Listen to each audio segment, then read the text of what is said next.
हाम्रो अपेक्षा धेरै छन्। ती अपेक्षा अनुसार चाहिँ हामी अगाडि बढ्ने कुरामा चाहिँ समस्या छ। ठुल्ठुला विकास चाहिँ गर्ने हामीसँग पैसा हुँदैन नगरपालिकामा। सानातिना कुराहरू विकासहरू कृषि क्षेत्रको शिक्षा क्षेत्रका कुराहरूमा हामीले विकास गरेका छौँ। नागरिकमा अलिकति निराशाको छाइरहेको छ। त्यसले एउटा भ्याकुम, त्यसले एउटा रिक्तताको कारणले गर्दाखेरि फेरि अरू राजनीतिक दुर्घटना, राजनीतिक समस्याहरू आउने। र तपाईँ इतिहास हेर्नु पर्यो कि नेपाली कङ्ग्रेसले मात्रै यस्तो पार्टी हो जसले नेपालका सबै खालका सङ्कटहरूलाई एउटा राम्रो निष्कर्ष दिएको छ। अब उहाँले जे गतिविधि गरिराख्नु भएको छ त्यो चाहिँ अब झुटको खेती हो कि भन्ने शङ्का छ होइन। अब सहमति र सहभागितामा हामी पनि हातैमालो गर्न चाहन्छौँ। विद्रोही भूमिका होइन कि हरेक यसले बनाएको नगर सरकारले बनाएको बजेटहरूमा कानुन बनाउन 3 वर्षसम्म कानुन बनाउन नसकेको चाहिँ राज्यले अब कसरी यसको समाधान गर्ला भन्ने हामीलाई विश्वास छ। हामी जनताको बीचबाटै यो तल भुइँमै बसेर काम गरिरहेको कार्यकर्ता भएको हिसाबले हाम्रो अनुहारलाई यहाँका आम जनसमुदायले एउटा प्रिय सामाजिक कार्यकर्ताको रूपमा लिनुभएको छ।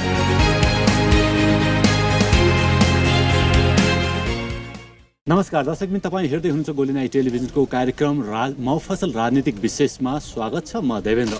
सदा जस्तै आज पनि हामी विभिन्न जिल्ला, गाउँ, नगरपालिका पुग्ने गर्छौँ र आज पनि हामी बन्दीपुर गाउँपालिका पुगेका छौँ र बन्दीपुरमा अथवा चाहिँ यहाँको स्थानीय स्तरमा राजनीतिक अवस्था के हुँदैछ, केन्द्रमा राजनीतिक अथवा चाहिँ केन्द्रको राजनीतिले तहल्का मचाएको छ अथवा चाहिँ गर्मागर्मी बनाएको अवस्थामा स्थानीयका जनताहरू, स्थानीयका राजनेताहरू गर्मी भएको छन् कि अथवा चाहिँ के गर्दैछन्, यी कुराकानी यहाँ समक्ष राख्दैछौँ।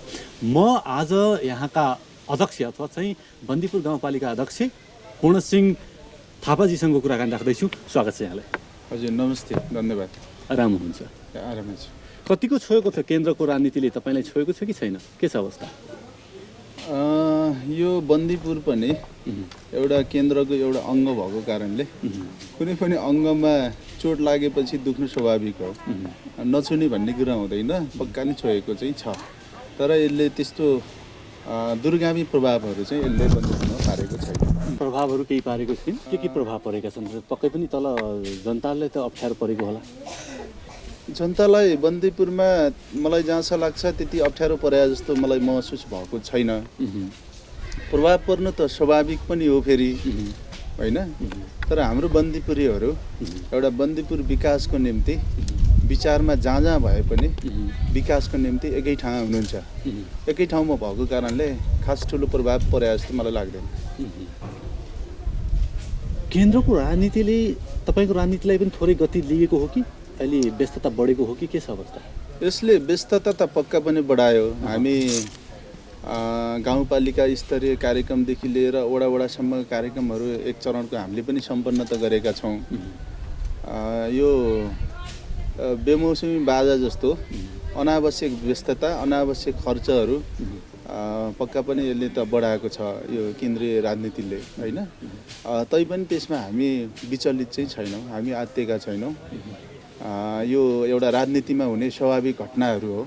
यसलाई चाहिँ हामीले स्वाभाविक रूपमा पनि लिनुपर्छ भनेर चाहिँ हामी अगाडि बढेका पनि छौँ।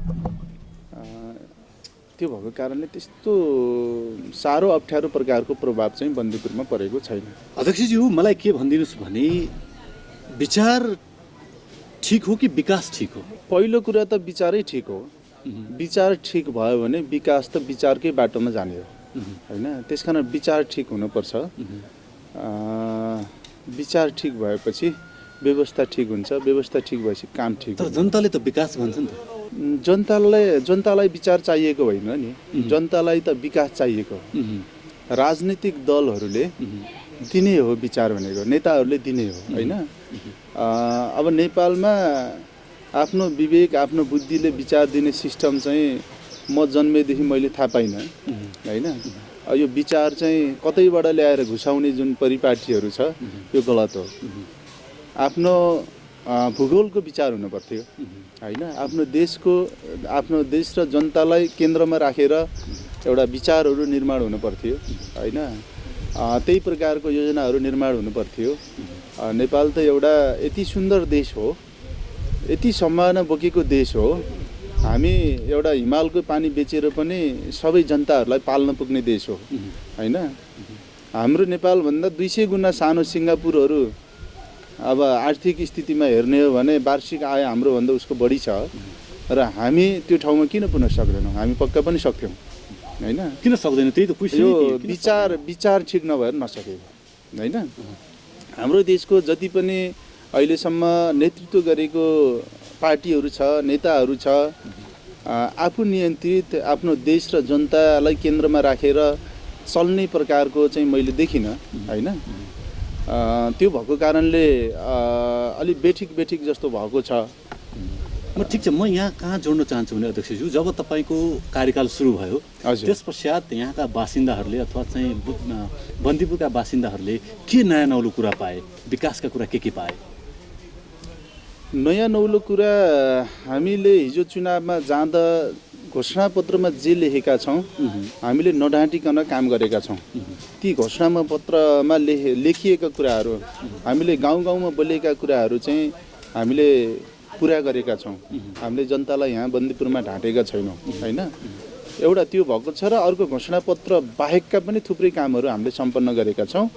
अर्को हामी विचारलाई विश्वास गर्ने मान्छे हो र विचारलाई एउटा पद्धतिमा ढालेर काम गर्ने मान्छे भएको कारणले हामी एकदमै एउटा प्रणालीलाई, सिस्टमलाई फलो गरेर गएको मान्छेहरू हो बन्दीपुर। त्यो भएको कारणले हामी निर्वाचित हुने बित्तिकै हामीले यहाँ एउटा भिजन बनायौँ, 20 वर्षीय गुरु योजना बनायौँ। त्यो 20 वर्षीय गुरु योजना यहाँका सबै टोल बस्तीहरूको नागरिकहरू सम्म पुगेर हामीले बनाएका छौँ र त्यो गुरु योजना चाहिँ हामीले पर्यटन, कृषि, शिक्षा, स्वास्थ्य, सहकारी र पूर्वाधार समृद्ध बन्दीपुर गाउँपालिका निर्माणको मूल आधार भनेर जुन नारा तय गऱ्यौँ र त्यो नारा अनुसार हामी अक्षरशः हिँड्ने कोसिस गरेका छौँ र अहिले पनि हिँडेका छौँ होइन। कार्यहरू भइरहेका छन्। त्यसकारण हामीले जे बोलेका छौँ, जे लेखेका छौँ त्यो अनुसार हिँडेको कारणले यहाँको जनताहरूले चाहिँ हामीलाई विश्वास गरेको छ होइन। जुन गर्ने आधारै यही हो होइन। त्यसकारण हामीले चाहेको जुन केन्द्रमा अहिले राजनीतिक बाचिटाहरू चाहिँ भइरहेको छ, केन्द्र सरकारको पनि यो प्लानिङ हुनुपर्छ। 20 वर्षे प्लानिङ, अझ केन्द्रको त 40 वर्षे 50 वर्षे प्लानिङ हुनुपर्छ। त्यो प्लानिङमा हिँड्ने हो भने यस्ता सानसानो विवादले केही असर पर्थेन होइन। यो हाम्रो देशको चाहिँ प्लानिङ बिनाको हिँडाइहरू भएको छ। हामी पोखरा जानुपर्ने काठमाडौँ गएको जस्तो भएको छ कि। यसको अर्थ के बुझौँ भने नेतृत्व ठिक छैन भन्नु खोज्नु भएको हो? नेतृत्व ठिक हुँदै पनि नेतृत्व आफ्नो टाउकोले चलेन, आफ्नो खुट्टाले हिँडेन होइन। मेरो बुझाइमा चाहिँ कसले चलाइदियो त? यो कसले चलाइयो उहाँहरूलाई थाहा होला होइन। तपाईँ हामी जतिका मान्छेलाई चाहिँ अहिले प्रश्न पनि भएको छ, यो बाहिरियाहरूले चलाए होइन। बाहिरियाहरूले चलाए, यो बाहिरियाहरूले चलाएर चल्नुहुन्न भन्ने हो। हाम्रो बन्दीपुरलाई चाहिँ त्यो लाग्यो पक्कै पनि। म थोरै कुरा के जोड्न चाहन्छु भने यो पर्यटन स्थल पनि हो। यो राजनीति अस्थिरताले कतिको प्रभाव पार्दो रहेछ त पर्यटन व्यवसायहरूलाई? पर्यटनले नै विकास भएको हो ठाउँ चाहिँ फेरि राजनीतिक प्रभावले नै फरक पार्ने हो होइन। अब राजनीति भनेको त यहाँलाई मैले भनिरहनु पर्दैन, यो संसारको सबैभन्दा सुन्दर नीति हो। हामीले गर्न सक्यौँ भने सबभन्दा सुन्दर नीति हो होइन। त्यो गर्न सकेनौँ भने सबैभन्दा फोहोरी नीति पनि हो होइन। के भन्छ, बाख्राको टाउको राखेर, खसीको टाउको राखेर चाहिँ काम गर्ने थलो पनि हो फेरि यो। त्यो भएको कारणले यो सुन्दर नीतिमै ढल्नुपर्छ। सुन्दर नीतिमै अब हामी जतिको नेतृत्वमा बस्ने मान्छेहरू जानुपर्छ होइन। हामी त्यो सुन्दर पाटाहरूलाई बिर्स्यौँ भने यसले चाहिँ यहाँको चाहिँ बिजनेसहरूलाई, व्यापारहरूलाई चाहिँ प्रभाव पार्नु त पक्कै पनि पार्छ होइन। त्यसकारण हाम्रो नीति राम्रो भइदियो भने यसले सकारात्मक प्रभाव पार्छ। हाम्रो नीति राम्रो भइदिएन भने यसले नकारात्मक प्रभाव पार्ने हो। त्यसकारण बन्दीपुर जस्तो एउटा ऐतिहासिक ठाउँ हो। यो पोखराभन्दा पनि पुरानो ऐतिहासिक ठाउँ हो होइन। पोखराभन्दा नि पुरानो चाहिँ यो बस्ती हो। पोखराभन्दा पुरानो चाहिँ यो एउटा व्यापारिक नाका हो। त्यसकारण अब यो एउटा पर्यटनको जबरजस्त पोखरापछिको उदाएको ठाउँ पनि भएको कारणले यो नीतिले, यो अहिलेको खिचातानीले बन्दीपुरलाई चाहिँ पक्का पनि प्रभाव पारेको चाहिँ छ।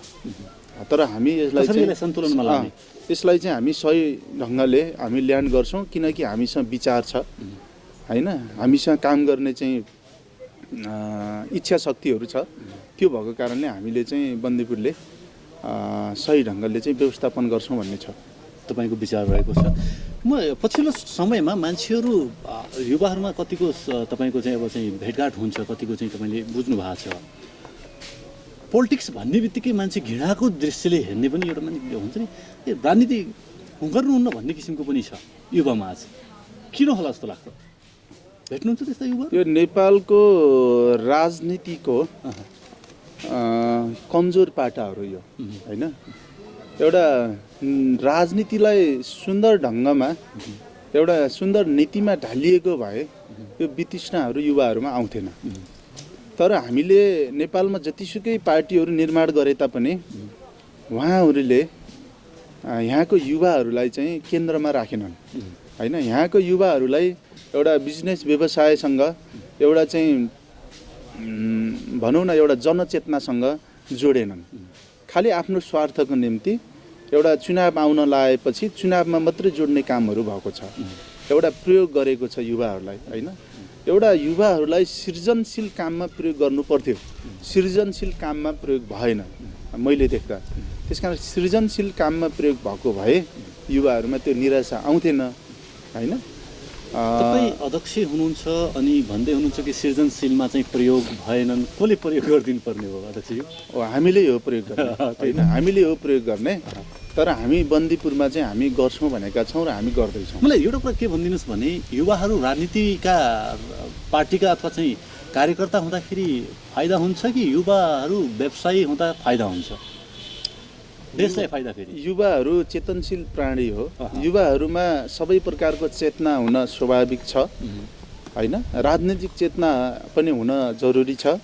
तर युवाहरूको ध्यान चाहिँ मेरो विचारमा अलिकति व्यावसायिक चेतनाहरू, श्रमसँग जोडिएको उत्पादनसँग जोडिएको चेतनाहरूमा चाहिँ केन्द्रित हुन जरुरी छ जस्तो लाग्छ मलाई होइन। र हामीले पनि हामी नेतृत्वमा बस्नेहरूले पनि ती युवाहरूलाई चाहिँ एउटा श्रमसँग जोड्ने, एउटा उत्पादनसँग जोड्ने योजनाहरू ल्याइनुपर्छ होइन। त्यो भएपछि बल्ल चाहिँ हाम्रो श्रम र नीति राजनीतिको फ्युजन भयो भने बल्ल त्यो ठाउँको चाहिँ एउटा समृद्धि हुने हो होइन। त्यो भएको कारणले हामीले पनि त्यसलाई अलिकति कला पुर्याएर गर्ने हो भने चाहिँ युवाहरू मात्रै नभएर कोही पनि मान्छेहरू बेखुसी हुँदैन भन्ने लाग्छ मलाई। चुनाव आउँदाखेरि विभिन्न पार्टीहरूले चाहिँ दलहरूले चाहिँ युवाहरूलाई चाहिँ विभिन्न विकासका अथवा स्वरोजगारका नाराहरू दिने गर्छन् तर युवाहरू जहाँका त्यही अवस्था छ। यहाँको अवस्था के छ? यहाँ यो हाम्रो चाहिँ बन्दीपुर गाउँपालिकाको युवाहरूको अवस्था के छ? हाम्रो यहाँको युवाहरू पनि अब गुणात्मक रूपमा परिवर्तन होइन उत्पादनसँग जोड्न हामीले पनि सकेका छैनौँ। सत्य कुरा होइन। र हामी जोड्दैछौँ। अब आगामी 2 वर्षभित्र हामी यहाँका हजारौँ युवाहरूलाई रोजगारसँग जोड्दैछौँ। अहिले पनि हामीले जोड्ने कोसिस त गरेका छौँ। हाम्रो हजुर रोकेँ मैले, पर्यटन व्यवसाय अथवा यहाँको एकदमै चल्ती भएको ठाउँमा पनि अहिले पनि युवाहरू चाहिँ पर्यटन व्यवसायतिर आकर्षित भएका छैनन् अथवा चाहिँ बेरोजगारै छन् भन्दाखेरि कता कता यो तपाईँ हामी माथि आउँला उठाउने हुन् कि जस्तो डर लाग्दैन? डर मानेर त हुँदैन, चिन्ता लाग्नु त स्वाभाविक हो। हामीलाई चिन्ता चाहिँ छ। तर मैले भन्न खोजेको यो हाम्रो राष्ट्र भनेको बुझ्नुपर्छ हामीले। हाम्रो राष्ट्र भनेको एउटा गरिब राष्ट्र हो, एउटा विकासोन्मुख राष्ट्र हो होइन। विकासोन्मुख राष्ट्रहरूमा सुरुमा यो अवस्था आउनु स्वाभाविक पनि हो। त्यसकारण हामीले के गर्यौँ भन्दा पहिला आधारभूत आवश्यकताहरू पुरा हुनुपर्छ। जनताको आधारभूत आवश्यकताहरू पुरा भइसकेपछि हामीले अनि ती जनतालाई बल्ल चाहिँ हामीले उत्पादनसँग रोजगारसँग जोड्ने आधारहरू त बन्न पर्यो नि त। एकैचोटि हामीले जग नबनाइकन घर चाहिँ छाउन सकिँदैन नि त। त्यसकारण हाम्रो यो 3 वर्ष भनेको जग निर्माणमा गयो। अब हजुरले यहाँ देख्न सक्नुहुन्छ। त्यसकारण हामीले के भन्यौँ भने बन्दीपुरको चाहिँ समृद्धिको मूल आधार भनेको पर्यटन हो। पर्यटनमा हामीले रोजगारको सृजना हुने कामहरू त आधारभूत कामहरू त यहाँ गरेका छौँ त होइन। यहाँले देख्नु भएको छ हामीले केबल कार अहिले बनाउँदैछौँ। केबल कारमा चाहिँ हाम्रो पालिकाको पनि लगानी छ, यहाँको स्थानीयहरूको लगानी छ। यो सम्पन्न भएपछि एउटै केबल कारले 400-500 युवाहरूलाई रोजगार दिन सक्छ, सम्भावना छ। हामी सिसाको भ्यू बनाउँदैछौँ होइन। त्यो सम्पन्न अब हुँदैछ। त्यो सम्पन्न भएपछि त्यसले थुप्रै युवाहरूलाई रोजगार दिन्छ। र अर्को यहाँहरूले अहिले देख्नुहुन्छ, यही पछाडि देख्न सक्नुहुन्छ हामीले मणि मुकुन्देश्वरी पर्खाल भनेर निर्माण गरेका छौँ होइन। मुकुन्द सेन राजा पालपाली राजा यो बन्दीपुरमा आएर बसेको छ होइन। उहाँ बसेको इतिहासलाई चाहिँ संसार सामु चिनाउनको निम्ति हामीले एउटा मिनी ग्रेट वाल भनेर बनाउँदैछौँ, यानि कि हाम्रो भाषामा मणि मुकुन्देश्वरी पर्खाल भनेर बनाउँदैछौँ। त्यो अहिले बन्दैछ, अहिले पनि बनेको यहाँले देख्नुहुन्छ। त्यो बन्यो भने त्यहाँ सयौँ युवाहरूले रोजगार पाउँछ, सम्भावना छ। अहिले हामी कृषिमा चाहिँ एउटा क्रान्ति गर्न खोज्दैछौँ होइन। ठुल्ठुला चक्लाबन्दीहरू गरेका छौँ, व्यावसायिक रूपमा त्यहाँ हामी युवाहरूलाई जोड्दैछौँ हामीले होइन।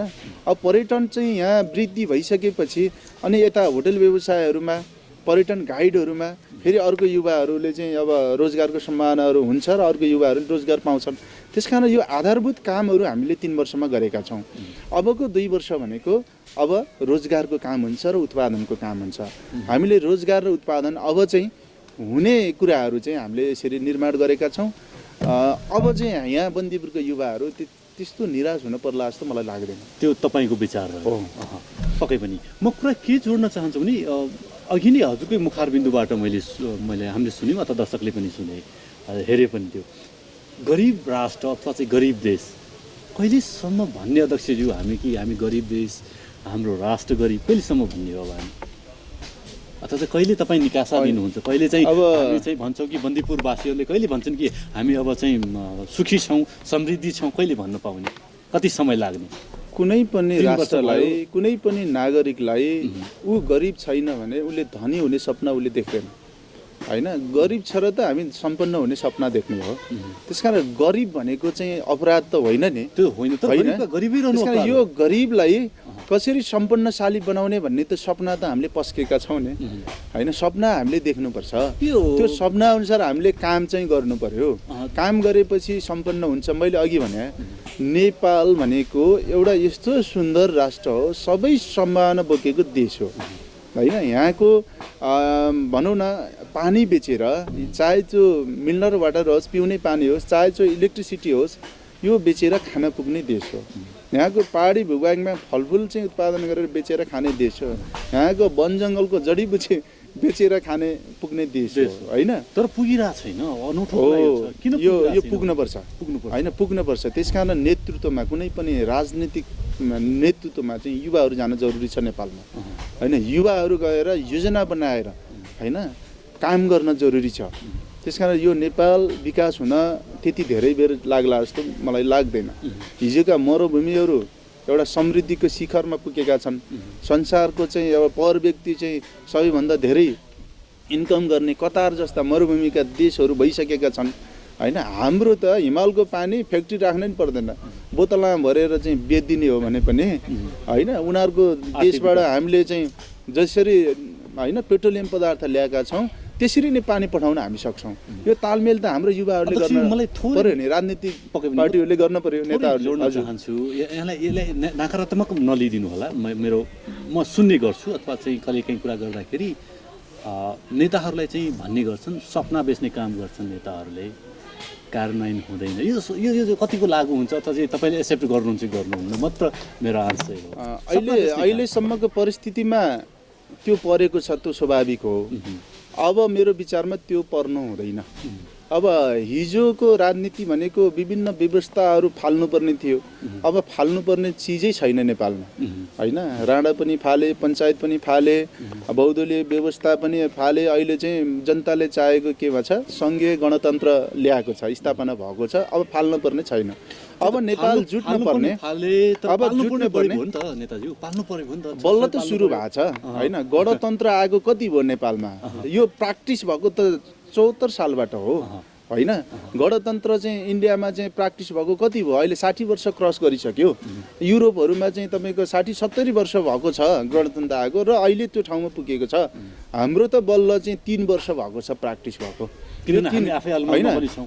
अलमलमा छैनौँ हामी, बन्दीपुर चाहिँ छैनौँ होइन। हामी प्रष्ट छौँ, हाम्रो भिजन छ। मैले भन्नु खोजेको किनभने 1 वर्ष त हामीलाई अलमल लाग्यो कि हामी कसरी चलाउने कि त्यो सिक्ने 1 वर्ष त 1 पिरियड त लाग्यो नि। त्यो त स्वाभाविक हो। यो एउटा नयाँ व्यवस्था हो नेपालमा होइन, नयाँ संरचना थियो होइन। त्यसमा 1 वर्ष त पढ्न लाग्छ नि त होइन, पढ्न लाग्छ। 1 वर्ष त्यहाँ तर हामी अल्झिया छैनौँ है, हामी अल्झिया छैनौँ। बन्दीपुर अल्झिएको छैन। बन्दीपुर चाहिँ विकास भएको छ, त्यो ठिक छ, त्यो तपाईँको नजरबाट होइन।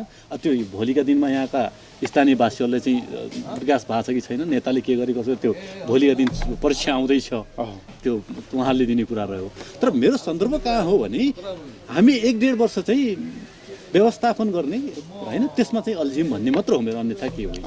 त्यो त स्वीकार्नुहुन्छ नि होइन। 1-1.5 वर्ष अल्झिएका कतिपय ठाउँहरू छन् र कतिपय ठाउँ अहिले पनि बजेट नीति कार्यक्रमहरू पास नभएर अझै पनि अल्झिएका छ। मैले भन्न खोजेको यो त बन्दीपुर हो, बन्दीपुर अल्झिएको छैन होइन। कुनै पनि नीति कार्यक्रमहरू हामीले रोकिया नि छैन, हामीले चाहिँ पास गरेका छौँ, पास गरेको सम्पन्न गरेका छौँ होइन। सम्पन्न गर्नु भनेको त एउटा विकासको चाहिँ पाइला टेक्नु हो नि त, एउटा खुड्किलो चढ्नु हो, त्यो त हामी चढेका छौँ नि। अब म चाहिँ एउटा स्थानीयको जिम्मा लिएर मैले देशकै ठेक्का लिन त सक्दिनँ नि। त्यस कारण मलाई जहाँसम्म लाग्छ अरू ठाउँमा पनि अब गर्छन्, अब गर्ने चाहिँ अब भनौँ न परिपाटीहरू मिलेका छन्, अब गर्नुपर्छ। अब नगरे त सुख छैन नि। संसारले कहाँ कहाँ के गरिसके होइन। त्यो दक्षिण कोरिया भनेको चाहिँ हिजो हाम्रो नेपालभन्दा तल थियो नि, अहिले ऊ कहाँ पुग्यो होइन। संसारको 10औँमा पुगिसकेका छ, हामी पुग्न किन सक्दैनौँ? हामी सक्छौँ नि। त्यस कारण अहिले चाहिँ अब हामीलाई व्यवस्थाले पनि त्यो पुग्ने भर्याङहरूको चाहिँ निर्माण गरेको छ।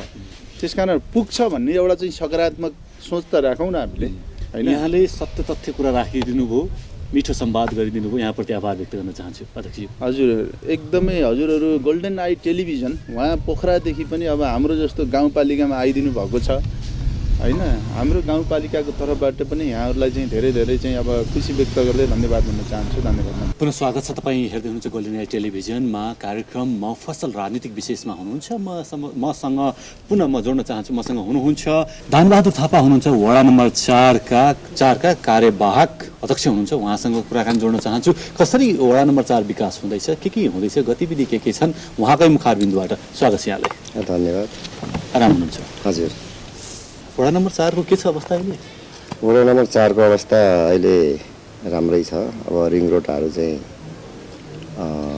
स्तर उन्नति हुँदैछ, पिच हुन सकेको छैन, कालो बदरी हुन सकेको छैन। त्यो अब अहिले नालीको लागि, पक्की नालीको लागि तयारीमा छौँ। अनि बाँकी शाखा बाटोहरू स्तर उन्नति हुँदैछ र धेरै थोरै पक्की नाली र ग्राभेलको तीव्र गति अगाडि बढाउँदैछौँ। अनि बाँकी अब कार्यहरू बिस्तारै भइराख्ने कार्यहरू भए। हजुर। मैले थोरै कुरा के भनिदिनुहोस् भने वडा अध्यक्षका जिम्मेवार अथवा चाहिँ कार्यहरू के हुन्, खासमा के गर्नुपर्दो रहेछ? वडा अध्यक्षको जिम्मेवार त तपाईँको धेरै हुन्छ होइन। अब जनताहरूसँग गएर छिपेर उहाँहरूको चाहिँ लुकेको अब कुराहरू चाहिँ खोजेर ल्याएर वडामा ल्याएर उहाँलाई चाहिँ कसरी चाहिँ अगाडि बढाउनु, यस्ताहरू कामहरू भए। अब विभिन्न चाहिँ टोलमा चाहिँ अब अवैध कामहरू भएकोमा त्यसलाई सम्झाइ सुझाव उहाँलाई चाहिँ अलिकता चाहिँ नजानेर गरेको कुराहरूमा चाहिँ हामीले बुझाएर उहाँलाई सुध्रिने मौकाहरू त्यस्तै टोलमा गएर त्यस्तो गर्ने जिम्मेवारी छ। कतिपय विकासमा कतिको भूमिका हुन्छ तपाईँको वडा अध्यक्षहरूको? विकासमा भूमिका धेरै हुन्छ हजुर। हामीले चाहिँ अब वडाको अब पालिकाबाट चाहिँ छुट्याएको बजेटहरू हामीले एकदम सदुपयोगी हिसाबले काम गर्नुपर्छ। भोलि हामीले त्यो चाहिँ अब मर्यादाहरू आउँदाखेरि हामीले चाहिँ पुरै चाहिँ फर्सेटमा हामीले झन् देखाउनु पर्ने हुन्छ। काम गर्नु भएको छ? हजुर हजुर हजुर। हामी आफै गएर मैले 4 नम्बर वडामा चाहिँ म आफू अनुगमन गरेर कामको प्राविधिकहरूसँग कन्ट्याक्ट गरेर कामको क्वान्टिटी पुगेन भने हामीले त्यो मैले त्यो पुरैको क्वान्टिटीको पुरै बजेटको सिफारिस गर्नु म चाहन्छु। म चाहिँ क्वान्टिटी नापेर मात्रै पठाउँदिनँ सिफारिस भुक्तानीको लागि। हजुर। बजेट आएको बजेट सही सदुपयोग भएको छ?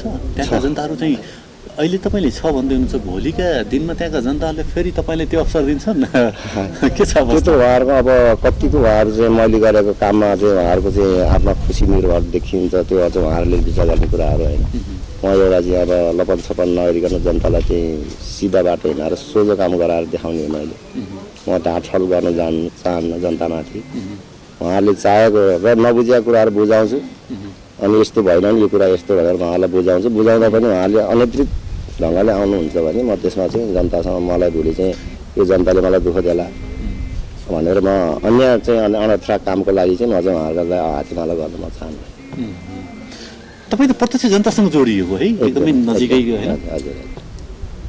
के सिधै आउँछ गुनासोहरू सुन्नुहुन्छ गएर चाहिँ सिधा प्रत्यक्ष गुनासो आएपछि म टोलबाट उहाँहरू आएर वडामा गुनासो सिधै कोही वडामा सिधै आउँछ। टोलबाट गुनासो गऱ्यो भने म टोलमै गएर गुनासो बुझ्छु म।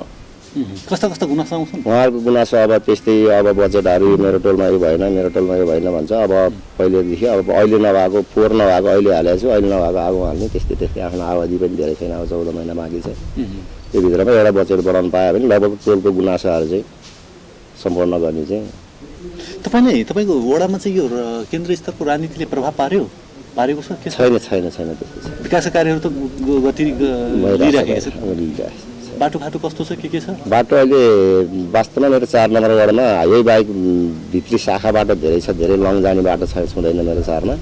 आदि कि टोलको रिङ रोड भित्री अब हाइवेबाट भित्र आफ्नो टोलमा गाउँमा छिर्ने बाटो यस्तो छ। कालोपत्री हुन सकेन, अरू राम्रो स्तर हुने जतिखेर पनि यातायात जान सक्ने बाटो छ मेरोबाट।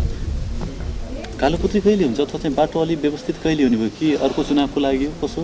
अब त्यो अर्को चुनाव त यस्तो छ, प्रदेशले वास्तवमा प्रदेशबाट केन्द्र सङ्घबाट चाहिँ बाटोको लागि भनेर मेरो चाहिँ शाखा बाटो भनेर आएको छैन।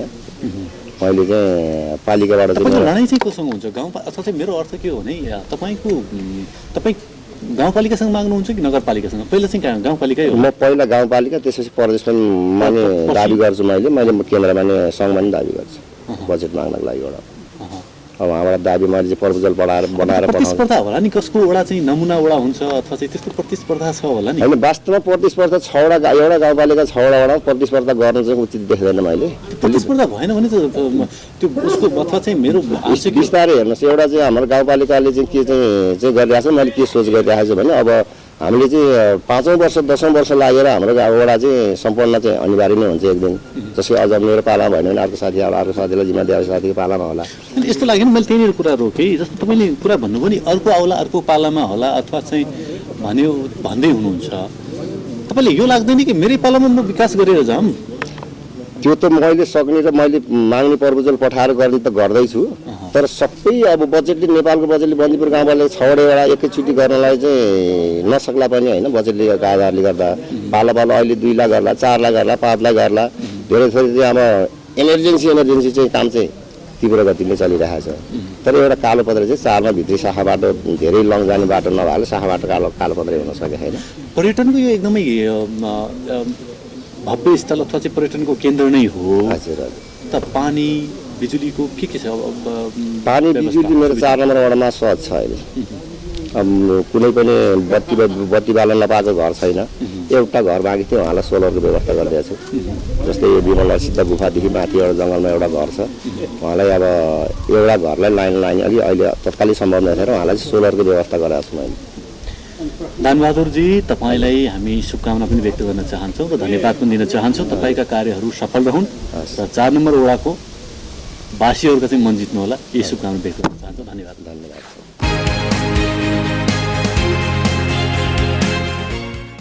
आरोग्यधाम होमियोपैथिक हस्पिटलमा निको भएका रोग र समस्याहरू, एक घर नचल्ने, मुख बाङ्गो हुने, बोल्न नसक्ने, बात, हाड जोड्ने, नसाका रोगहरू, युरिक एसिड, हड्डी खिएको, नसा च्यापिएको, ढाड दुख्ने, पायल्स, दिशा गर्न गाह्रो हुने, दिशा गर्दा रगत आउने, मासु पलाएको, फिसर, फिस्टुला, पिनास तथा नाकको एलर्जी, रुगा लागिरहने, दम बढ्ने, हाच्छु आउने, दम रोग, खोकी लागिरहने, कपाल झर्न तुरुन्तै रोक्ने, उमार्ने, लामो बनाउने, छालाका हरेक समस्याहरू, डन्डीफोर, चिलाउने, कालो पोतो आदि, महिनावारी गडबडी तथा स्त्री रोगहरू, टन्सिल, हात खुट्टामा आउने मुसा, पेटका नयाँ तथा पुरानो रोगहरू, ग्यास्ट्रिक, अल्सर, कब्जियत, भोग नलाग्ने, पेट पोल्ने, फुल्ने, अमिलो पानी आउने, मृगौलामा पत्थरी पर्ने जस्ता समस्याहरू आदि, उच्च रक्तचाप, सुगर र थाइराइड जस्ता समस्या भएमा तुरन्तै सम्पर्क गर्नुहोला। सम्पर्क आरोग्यधाम होमियोपैथिक हस्पिटल प्राली तथा आरोग्य होमियो फार्मेसी, पोखरा 10 इन्द्रचोक, पोखरा रङ्गशाला नजिकै 24 घण्टा सेवा भइरहने जानकारी गराउँदछौँ।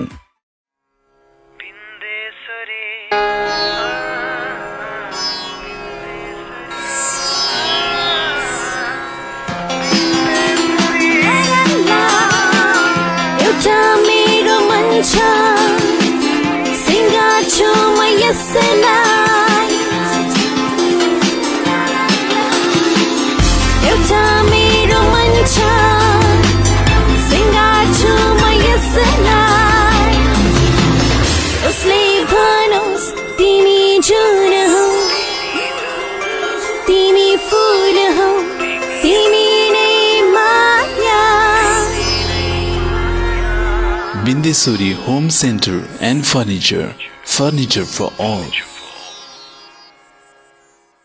लेखनाथको मुटु तालचोकमा अवस्थित B&B फ्रेश हाउस कस्तुरी मिनी मार्केटमा रहेको हाम्रा सम्पूर्ण ग्राहक तथा शुभचिन्तकहरूमा जानकारी गराउँदछौँ। हामी कहाँ शुद्ध ताजा लोकल खसी, बोका, कुखुराको मासु, अन्डा, बटाईको मासु, बटाईको अन्डा, ससेज खुद्रा तथा होलसेल मूल्यमा बिक्री गरिन्छ। साथै पशुपक्षीको दाना पनि बिक्री गरिन्छ। ग्राहक वर्गको सहजताको लागि होम डेलिभरीको समेत व्यवस्था रहेको जानकारी गराउँदछौँ। सम्पर्क B&B fresh house, Pokhara 27 Talchok, Kasturi mini market. Mobile number 98 181 68 848, 98 271 20 370। Proprietor Prem Bahadur Bhujel. शाखा कार्यालय new Pratik fresh house, Pokhara 30 तावाको मुख। विगत 12 वर्षदेखि अन्नपूर्ण सुपरमार्केटभित्र रहेको DS hanger and dummy house अब नयाँ उत्साह सहित पन्थीगल्ली सर्वेश्वर मार्ग पन्थीरेरी अगाडिको घर एक तला माथि सुरु गरिएको जानकारी सम्पूर्ण ग्राहक वर्गमा गराउँदछौँ। हामी कहाँ ह्याङ्गर, च्यानल डमी, ब्राकेट, लुगा stand dummy, full dummy, half dummy, baby ladies पाइनुका साथै सम्पूर्ण पसल डेकोरेसनका सामानहरू पाइन्छ। साथै नयाँ पुराना पसल डेकोरेसन गर्नु परेमा हामीलाई सम्झिनुहोस्। फिटिङ सम्बन्धी काम हामीबाटै हुन्छ। सम्पर्क DS hanger and dummy house, Sarveshwar Marg पन्थीगल्ली Pokhara. Phone number 061 530 496, mobile number 98 560 29 842, 98 462 0 30 80। Proprietor Deepak Prasad Sharma. CG Brows and Nails Training Institute, Chibledunga Pokhara, opposite to Vishal Bazar. Our services: nail extension and refill remove, eyelash extension, eyelash lifting, microblading, manicure pedicure, full body waxing, bikini wax, makeup, facial treatment, hair care, hair color, haircut and more. Join our courses: nail technician, microblading, manicure pedicure, eyelash extension, eyelash lifting, makeup and hairstyle with hairbrush makeup, haircut, full body wax including bikini wax, micropigmentation. CG Brows and Nails Training Institute, Chibledunga Pokhara, opposite to Vishal Bazar. Contact 061 536 430 and 461 974, 9826 104628 and 98560 26492.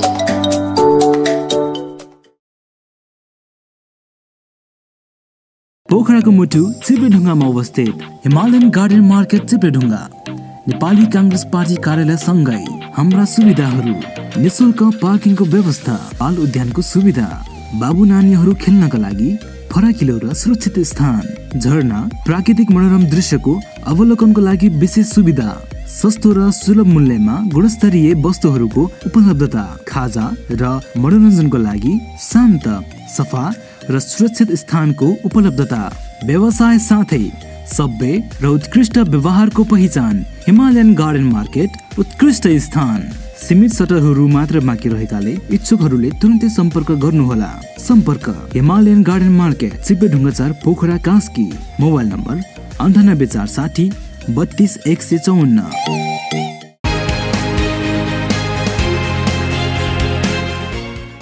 पुनः स्वागत छ। गोलेनाई television हेर्दै हुनुहुन्छ। कार्यक्रम मफसल राजनीतिक विशेषमा हुनुहुन्छ। हामी विभिन्न गाउँ, जिल्ला अथवा चाहिँ नगरपालिका पुग्ने गरेका छौँ र आज हामी बन्दीपुरमा छौँ। बन्दीपुरका गाउँपालिकादेखि लिएर वडाका कुराका पनि यहाँ समक्ष राख्दैछौँ। मसँग वडाका कुरा राख्नका लागि वडा नम्बर 2 का अध्यक्ष कृष्ण प्रसाद लामिछाने हुनुहुन्छ।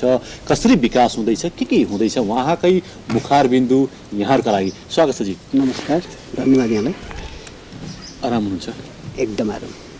वडा नम्बर 2 को हालको अवस्था के छ? कोरोना पछिको अवस्था, लकडाउन पश्चातको अवस्था? लकडाउन पछिको अवस्था हाम्रो बन्दीपुर गाउँपालिकामा खासै त्यो कोरोनालाई चाहिँ जनताहरूले यस्तै रहेछ भन्ने महसुस भयो र योभन्दा पहिला हामी कोरोना सुरु हुँदैमा हामीले एकदम गाउँपालिकाले अथवा बन्दीपुर हस्पिटलले, वडाले गर्न सक्ने नियन्त्रणहरू हामी पुरा गरियो र अहिले हाम्रो बन्दीपुरमा कोरोनाको कारणले खासै त्यस्तो असफल हामीले भोग्नु परेन। स्वास्थ्य अवस्थाले सबै चाहिँ सकुशल रह्यो। वडा नम्बर 2 लाग्छ अझ बन्दीपुर नै पालिका नै त्यस्तो लाग्छ। के छ वडा नम्बर 2 को विकासका कुराहरू के छन्? वडा नम्बर 2 को विकासका कुराहरू अब एकदमै हामीले भन्नुपर्दा तीव्र रूपमा अगाडि बढिरहेकै छ। विकास निर्माणको काम तीव्र रूपमा के बढ्दैछ? बाटो घाटो पानी बिजुली के भइराखेको छ? हाम्रो अब हामीले चाहिँ नि मुख्यतः हामीले अहिले हामी जनप्रतिनिधि भएर लगभग 3.5 वर्ष लगभग हाम्रो बित्दैछ र 3.5 वर्षको बिचमा हामीले हाम्रो बन्दीपुर गाउँपालिका मध्यमा 2 नम्बर वडा अलिकति पिछडिएको भेग छ र त्यसमा हामीले अहिले हामी 3.5 वर्षको अवधिमा हामीले चुनावमा जनताहरूसँग हामीले एउटा आश्वासन दिँदै हिँडेका कुराहरू चाहिँ हामीले चाहिँ नि तपाईँहरूले चाहिँ नि हामीलाई जिताइदिनु भयो भने तपाईँको घर घरमा बाटो, घर घरमा बत्ती, अनि तपाईँको चाहिँ एउटा खानेपानी, घर घरमा धारो इत्यादि कुराहरू हामीले एकदम चाहिँ नि त्यति बेला भन्दै पनि हिँडेका थियौँ। अहिले हाम्रो चाहिँ 2 नम्बर वडामा बाटो नपुगेको एउटा ठाउँ पनि छैन। 4वटा घर छन् अथवा 2-3टा घर छन् भने हामीले त्यहाँ अहिले कच्ची बाटो पुर्याइदियौँ। अब बत्ती नपुगेको ठाउँमा बत्ती नबलेको हाम्रो वडामा कहीँ पनि छैन। त्यति बेला हामी जाँदाखेरि बत्ती नपुगेको ठाउँमा त पुगेको थिएन, पुगेको ठाउँमा पनि तपाईँको चाहिँ नि अब यो काठे पोलहरू चाहिँ जिँडा थिए होइन, बाँसको हाँगा चिलाउनेको हाँगा काटेर गाडेर बत्ती बाल्ने त्यस्तो अवस्था थियो। र अहिले हामीले चाहिँ नि हाम्रो वडामा लगभग काठे पोल पनि छैन। हामीले पुरै ठाउँमा फलामे पोल एकदम पुरा गरेका छौँ। यो 3 वर्षको अवधिमा तपाईँले त्यो यो 3.5 वर्षको भौतिक कुराहरू रहे। अब म आर्थिक र शैक्षिक कुराहरू बौद्धिक कुरा गर्न चाहन्छु। अब आर्थिक कुराहरूमा हामीले अब सुरुवात गर्दैछौँ। अब भौतिक कुराहरू यो चाहिँ नि हामीले चाहिँ नि यी कुराहरू हामीले अब लगभग सम्पन्न गऱ्यौँ भन्ने हामीलाई लाग्छ र जनताको पनि एउटा। त्यहाँका महिलाहरू तपाईँको वडा नम्बर 2 का महिलाहरू शैक्षिक अवस्था कस्तो छ? अब शैक्षिक अवस्था हाम्रो 2 नम्बर वडाका चाहिँ नि महिलाहरूको अब त्यस्तै छ, अलिकति भन्नाले अब चाहिँ न्यून स्तरीय छ। अब आदि जस्तो अलि त्यो एउटा आफ्नो एउटा चाहिँ वर्गीय हिसाबमा जाँदा अलिकति अब अलिक गरिबीको रेखामा परेकाहरूको अलि मध्यम स्तर नै छ होइन। अलिकति सम्पन्न परिवारमा चाहिँ अब उत्तमै पनि छ। अब हामीले चाहिँ टोलमा स्कुलहरू कहिले हुन्छ? यो समानुपातिक विकास कहिले हुन्छ, कहिले गर्नुहुन्छ? अब हामीले समय पनि लगभग सकिन थाल्यो, चुनाव पनि आउने कुराकानी भइराखेको छ। त्यो पनि हो। अब अवस्थाले गर्दाखेरि नेताहरूले गर्दाखेरि चाहिँ नि अहिले चाहिँ नि अब हामी तल्लो वर्गका चाहिँ नि अब हामी किसिमले नेता नै भनौँ। अब जनताको अगाडि अहिलेको स्थानीय नेता तपाईँ नै हो। त्यसले गर्दा हामीलाई पनि कता हामीले पहिला चाहिँ हामीले भोट माग्दै हिँड्दा 5 वर्षलाई ढुक्क भन्दै हिँडेका हो। तर अहिले आएर हामीलाई पनि केही न केही अब हामीभन्दा अलिकति उच्च स्तरका नेताहरूले गर्दाखेरि हामीलाई पनि कता के अरे नैतिकता अलिकति गिरेको हो कि भन्ने हामीलाई पनि जुन किसिमको हाम्रो आँट थियो त्यो चाहिँ अलिकति कता बिग्रिन्छ कि भन्ने कुरो हामीलाई अलि महसुस छ। अरू त अब ठिकै छ, तैपनि मलाई लाग्छ हाम्रो चाहिँ नि हामीले काम गरे अनुसारमा हाम्रो चाहिँ नि वडामा हामीले जनतालाई अब सबैलाई खुसी नै बनाउँछु भनेर त अब वास्तवमा सकिया छैन होला। सकिँदैन पनि सबको मन जित्न, सबैलाई खुसी बनाउन त सकिँदैन। तैपनि प्रयास जारी छ र लाग्छ जनता खुसी नै हुनुहुन्छ, बढीभन्दा बढी जनता भन्ने लाग्छ। खुसी बनाउने यहाँको चाहिँ प्रयत्न पनि रहेको छ। यहाँले आफ्नो विचार राख्नुभयो, समय दिनुभयो, आभार व्यक्त गर्न चाहन्छु, धेरै धन्यवाद दिन चाहन्छु। पुनः स्वागत छ। बन्दीपुरमा छौँ, बन्दीपुरको यो रमाइलो स्थानमा छौँ र यो धार्मिक स्थलमा पनि छौँ र बन्दीपुरका कुराकानी राख्दैछौँ। बन्दीपुरका वडाका कुराकानी राखिसक्यौँ, राजनीतिका कुराकानी राख्दैछौँ, राजनीतिक स्थानीय स्तरका कुरा राख्दैछौँ। यसै गरी म शिक्षाका कुरा पनि राख्न चाहन्छु र इतिहासका कुरा पनि राख्न चाहन्छु।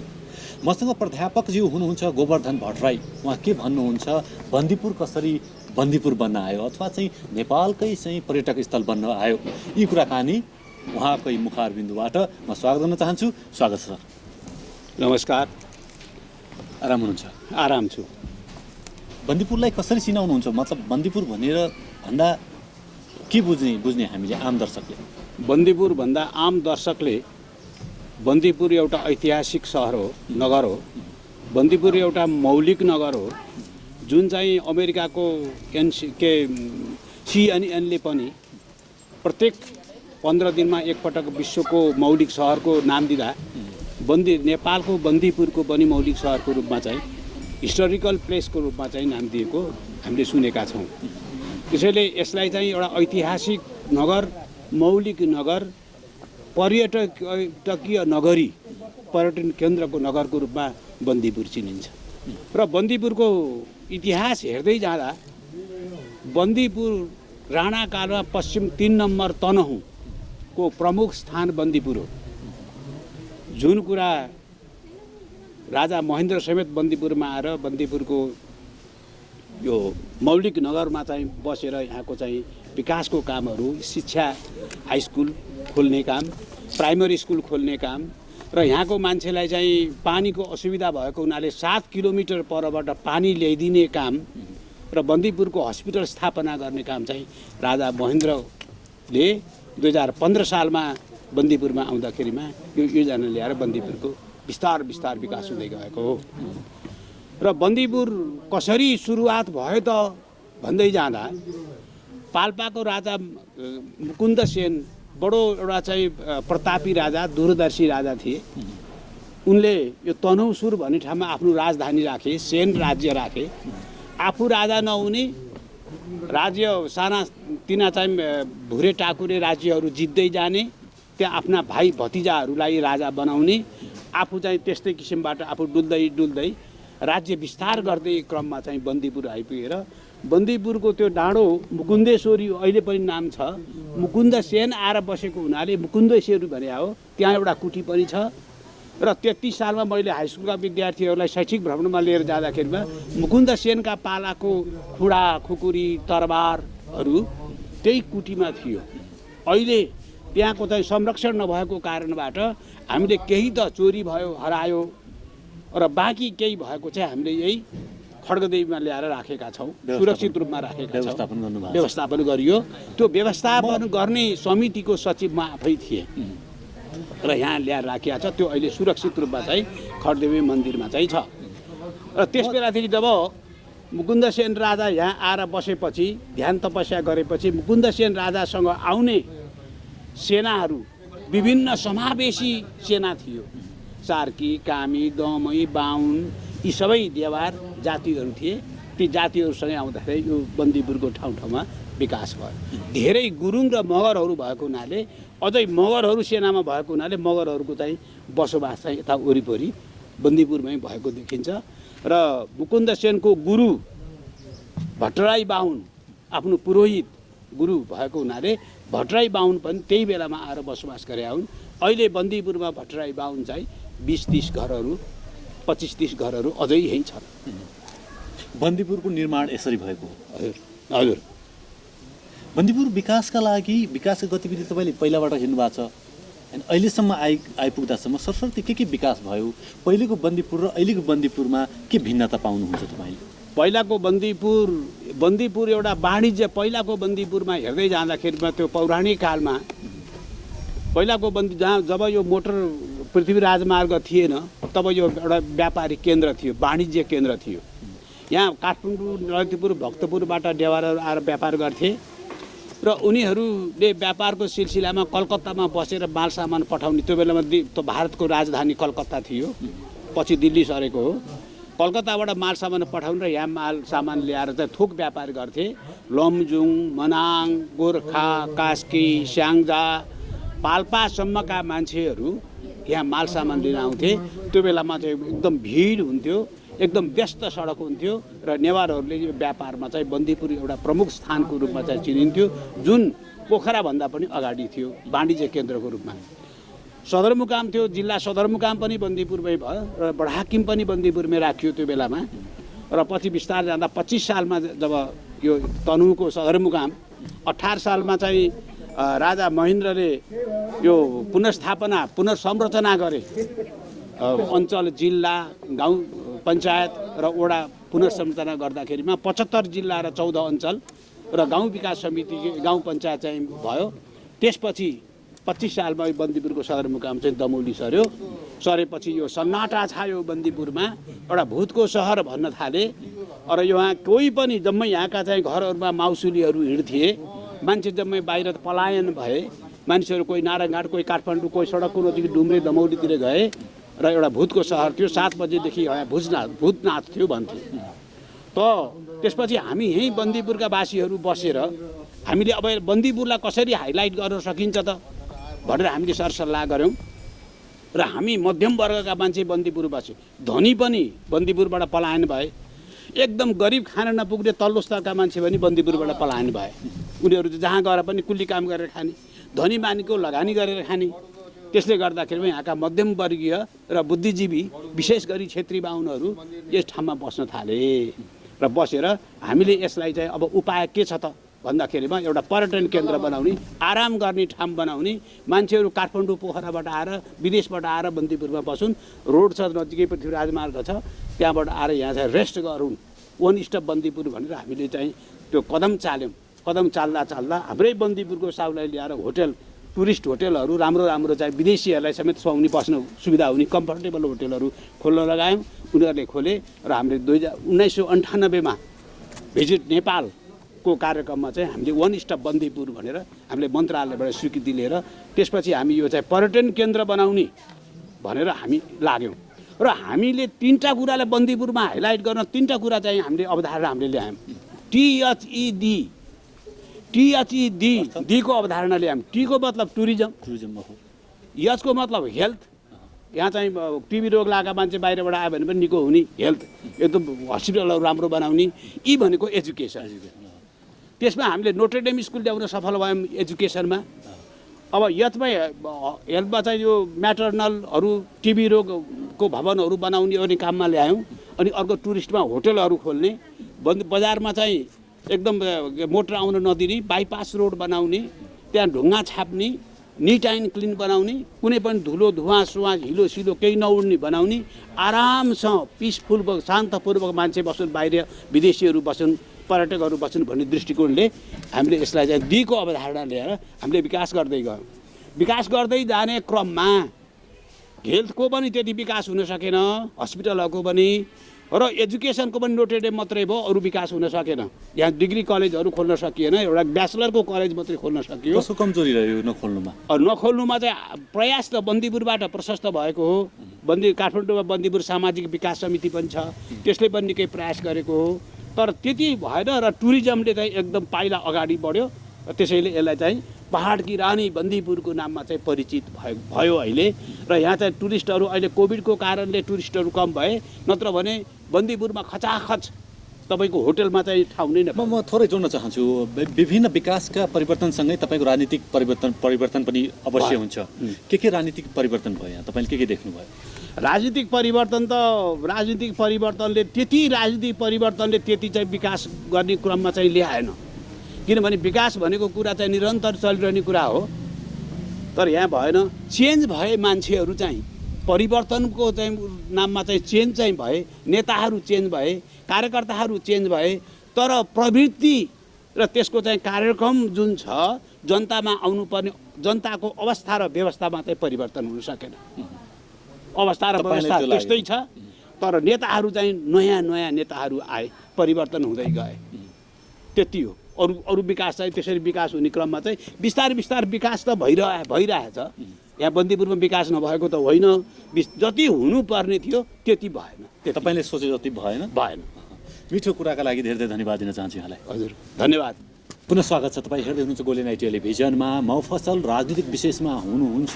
हामी कुराकानी गर्दैछौँ बन्दीपुरमा आएर बन्दीपुरका राजनीतिक विशेष व्यक्तित्वहरूसँग कुराकानी राख्दैछौँ। मसँग हुनुहुन्छ आदिवासी जनजाति महासङ्घका पूर्व अध्यक्ष क्याप्टेन दिलबहादुर थापा मगर हुनुहुन्छ। उहाँसँगको कुराकानी यहाँहरूको लागि। स्वागत छ यहाँलाई। हवस्, हजुरलाई पनि मगर भाषामा स्वागत गर्न चाहन्छु। झोरले झोरले झोरले लाफाको। धेरै धन्यवाद दिन चाहन्छु मिठो स्वागतका लागि। बन्दीपुर व्यवस्थापन अथवा चाहिँ बन्दीपुर विकासमा जनजातिको भूमिका कस्तो रह्यो? जनजातिको भूमिका भन्दा पहिले म भन्छु। भूमिका पहिले म जनजातिको इतिहास भन्न चाहन्छु। हजुर, हुन्छ इतिहास नै? इतिहास पहिले इतिहास अनि भूमिका चाहिँ हामी गरौँला है। यो जनजातिको इतिहास भन्ने कुरा मलाई पहिल्यैदेखि इन्ट्रेस्ट आएको कुरा हो। अलिअलि जानेको बुझेको पनि हो, हाम्रो जिजुबाजुहरूले सुनेको कुरा पनि हो, फ्याक्ट कुरा पनि हो। यो बन्दीपुर भनेको मुकुन्द सेनको थापाको राजा मगर राजा मुकुन्द सेन थापाको पालादेखि नै यो पुरै बन्दीपुर भरि चाहिँ मगर बसिबास गरेको ठाउँ हो। मगराली चाहिँ अब आदिवासी जनजाति भन्नाले सेता मगराली शेर्पा तामाङ मगर गुरुङ राई लिम्बू यिनी मध्येमा यो ठाउँ मगर जाति बस्ने ठाउँ हो। र त्यो मगर जाति बसेको ठाउँ कसरी प्रमाण पाइन्छ भने जस्तो कुनै जग्गाको नाम, कुनै ठाउँको नाम, कुनै पार्टी पोवाको नाम, कुनै पानीको नाम मगर भाषामै छ। अहिलेसम्म पनि मगर भाषामै छ। जस्तो अहिले बन्दीपुरमा प्रचलित 3 धारा भन्ने छ। यो 3 धारा भनेको पछि नाम आएको हो। खास त्यसको नाम हो बन्दी। बन्दी भनेको वन भनेको जङ्गल, डी भनेको पानी। वनबाट आएको पानीलाई बन्दी भनेर मगर भाषामा चाहिँ प्रचलित गर्दथे। र त्यस्तै किसिमको पानीको नाम चिसोडी, त्यस्तै किसिमको धारादी, चुन्डी, मर्स्याङडी पानीको नाम जम्मै मगर भाषामा थियो, अहिलेसम्म विदितै छ। त्यस्तै ठाउँको नाममा पनि यहाँ मगरहरू बस्थे। 6-7 गाउँ भने यही बजारको यही क्षेत्रभित्र नै मगरहरूको गाउँ थिए। त्यो मगरहरूकै गाउँको बस्तीको पनि एउटा थोक भनेको टोल भने जस्तो, त्यो टोल भने जस्तो यो आफ्नो आफ्नो जुन कैरनको जो छ मगरहरू बस्थे, त्यही कैरनको नाममा जो छ त्यो मगर गाउँ थियो। जस्तो सुसलिङ थर भनेको म पनि सुसलिङ मगर हुँ र सुसलिङ बस्ने म गाउँलाई सुसलिङ थोक भन्दथे। अहिले पनि सुसलिङ थोक छ। त्यही त अहिले पनि छ, व्यवस्थित रहेको छ। म भूमिकाका विषयमा थोरै जोड्न चाहन्छु। ल अब भूमिका भनेको राजनीतिक भूमिका कि कसो? सामाजिक भूमिका। ओके, सामाजिक भूमिका भनेको अब यहाँ मगरहरू भए तापनि पहिले यो पृथ्वीनारायण शाहको पालादेखि अरू जाति आउन थाले। गोवर्धनजीले भन्नुभएको थियो, त्यो सत्य कुरा हो। र आएर जो छ मगरहरू आएपछि एउटा सामाजिक भूमिका भन्नाले यही खड्गदेवी थानमा, यही खड्गदेवीमा खाँडे भन्नाले देउता बोक्ने मगरै छ। मेरै सुसलिङ थोक गाउँको आले मगर अहिले नि हुनुहुन्छ। देउता बोक्ने खाँडे यहाँ हुनुहुन्छ सामाजिक धार्मिक काममा है। अनि फेरि बास्ते भनेको जो छ 10 दिनसम्म उनीहरू एक छाक खाएर बाबामा मरेको क्रिया बस्छ नि, त्यस्तै किसिमको जम्मै क्रियाकलाप गरे सेतो कपडा लगाएर भगवान् भगवतीको जस्तो आराधना गरेर टिकाको दिनमा छुट्थे। यस्तो किसिमको साथै फेरि अरू सामाजिक सुधारमा पनि अरू समाजले जुन काम गर्छ, जुन विकासको कामहरू गर्छन्, आफूले सकेको जानेको बोझेकोहरू मगरहरू पछि छैन, सहभागिता जनाएकै छ।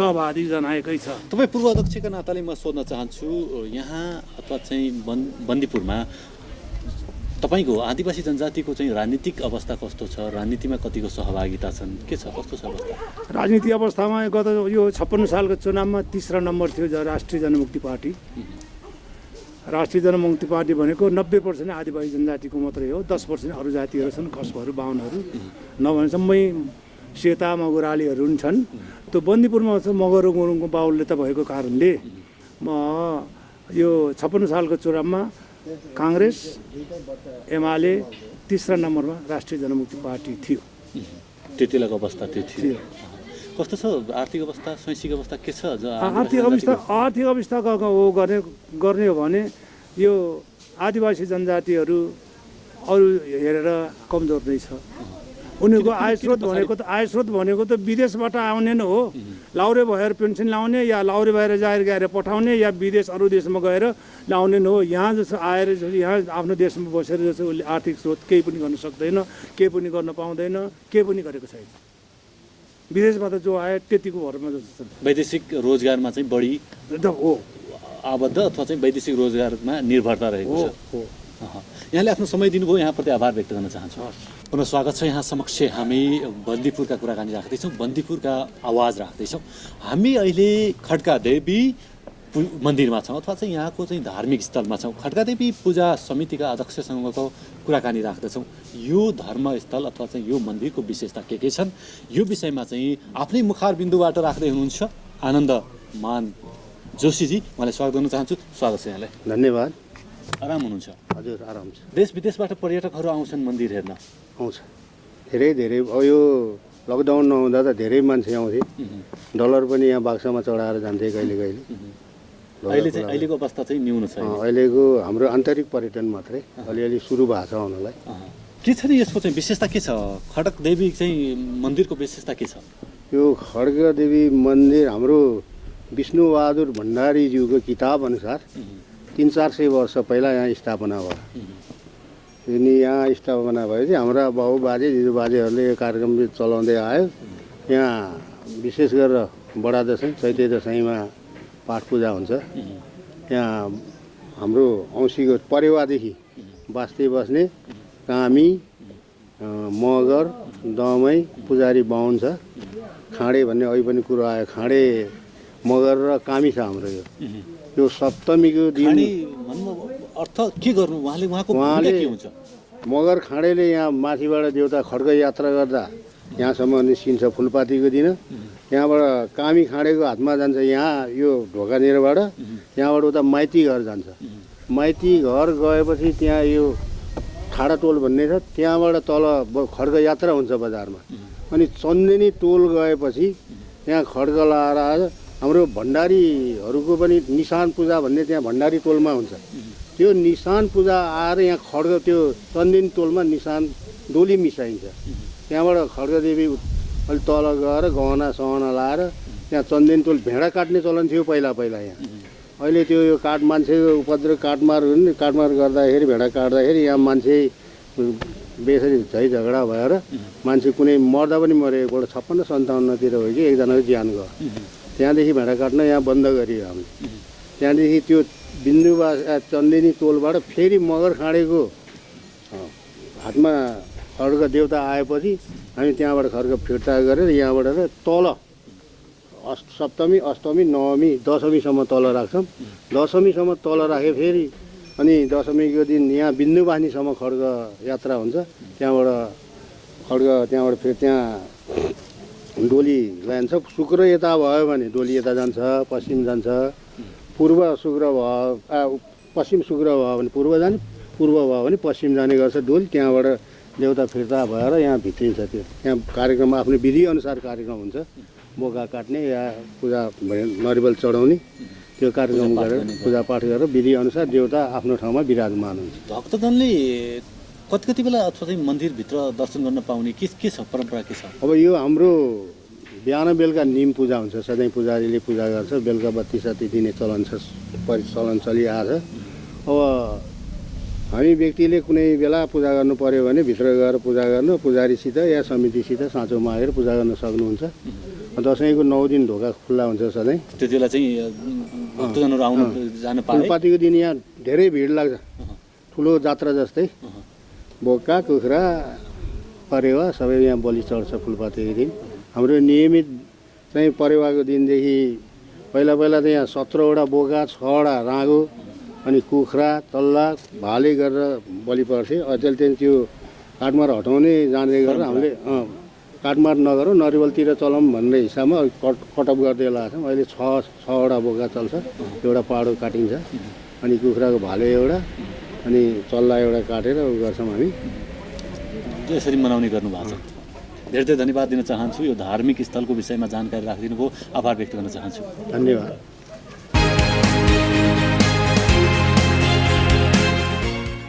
आरोग्यधाम होमियोप्याथिक हस्पिटलमा निको भएका रोग र समस्याहरू, एक हर नचल्ने, मुख बाङ्गो हुने, बोल्न नसक्ने, बात, हाड जोड्ने, नसाका रोगहरू, युरिक एसिड, हड्डी खिएको, नसा च्यापिएको, ढाड दुख्ने, पायल्स, दिशा गर्न गाह्रो हुने, दिशा गर्दा रगत आउने, मासु पलाएको, फिसर, फिस्टुला, पिनास तथा नाकको एलर्जी, रुगा लागिरहने, दम बढ्ने, हाच्छु आउने, दम रोग, खोकी लागिरहने, कपाल झर्न तुरुन्तै रोक्ने, उमार्ने, लामो बनाउने, छालाका हरेक समस्याहरू, डन्डी फोर चिलाउने, कालोपोतो आदि, महिनावारी गडबडी तथा स्त्री रोगहरू, टन्सिल, हात खुट्टामा आउने मुसा, पेटका नयाँ तथा पुरानो रोगहरू, ग्यास्ट्रिक, अल्सर, कब्जियत, भोक नलाग्ने, पेट पोल्ने, फुल्ने, अमिलो पानी आउने, मृगौलामा पत्थरी पर्ने जस्ता समस्याहरू आदि, उच्च रक्तचाप, सुगर र थाइरोइड जस्ता समस्या भएमा तुरन्तै सम्पर्क गर्नुहोला। सम्पर्क आरोग्य धाम होमियोप्याथिक हस्पिटल प्राली तथा आरोग्य होमियो फार्मेसी, पोखरा 10 इन्द्रचोक, पोखरा रङ्गशाला नजिकै 24 घण्टा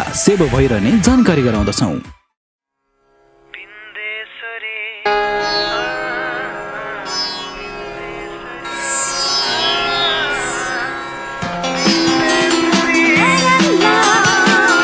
एउटा मेरो मन छ, सिङ्गार्छु म यसलाई, एउटा मेरो मन छ, सिङ्गार्छु म यसलाई, उसले भनोस् तिमी जुन हौ, तिमी फुल हौ, तिमी नै माया। Bindesuri Home Center and Furniture, furniture for all.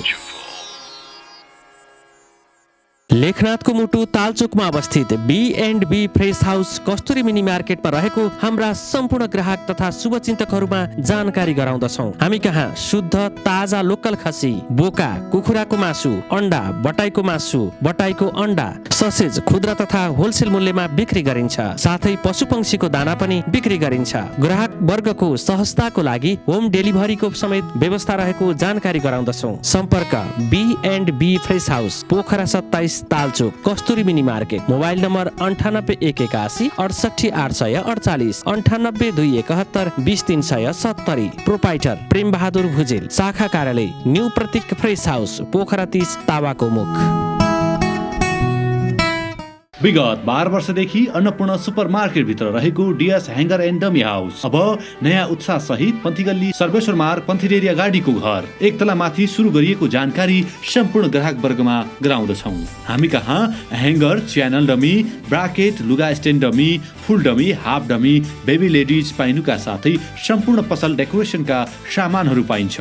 साथै नयाँ पुराना पसल डेकोरेसन गर्नु परेमा हामीलाई सम्झिनुहोस्। फिटिङ सम्बन्धी काम हामीबाटै हुन्छ। सम्पर्क DS hanger and dummy house, Sarveshwar Marg पन्थीगल्ली Pokhara. Phone number 061 530 496, mobile number 98 560 29 842, 98 462 0 30 80। Proprietor Deepak Prasad Sharma. CG Brows and Nails Training Institute, Chibledunga Pokhara, opposite to Vishal Bazar. Our services: nail extension and refill remove, eyelash extension, eyelash lifting, microblading, manicure pedicure, full body waxing, bikini wax, makeup, facial treatment, hair care, hair color, haircut and more. Join our courses: nail technician, microblading, manicure pedicure, eyelash extension, eyelash lifting, makeup and hairstyle with hairbrush makeup, haircut, full body wax including bikini wax, micropigmentation. CG Brows and Nails Training Institute, Chibledunga Pokhara, opposite to Vishal Bazar. Contact 061 536 430 and 461 974, 9826 104628 and 98560 26492.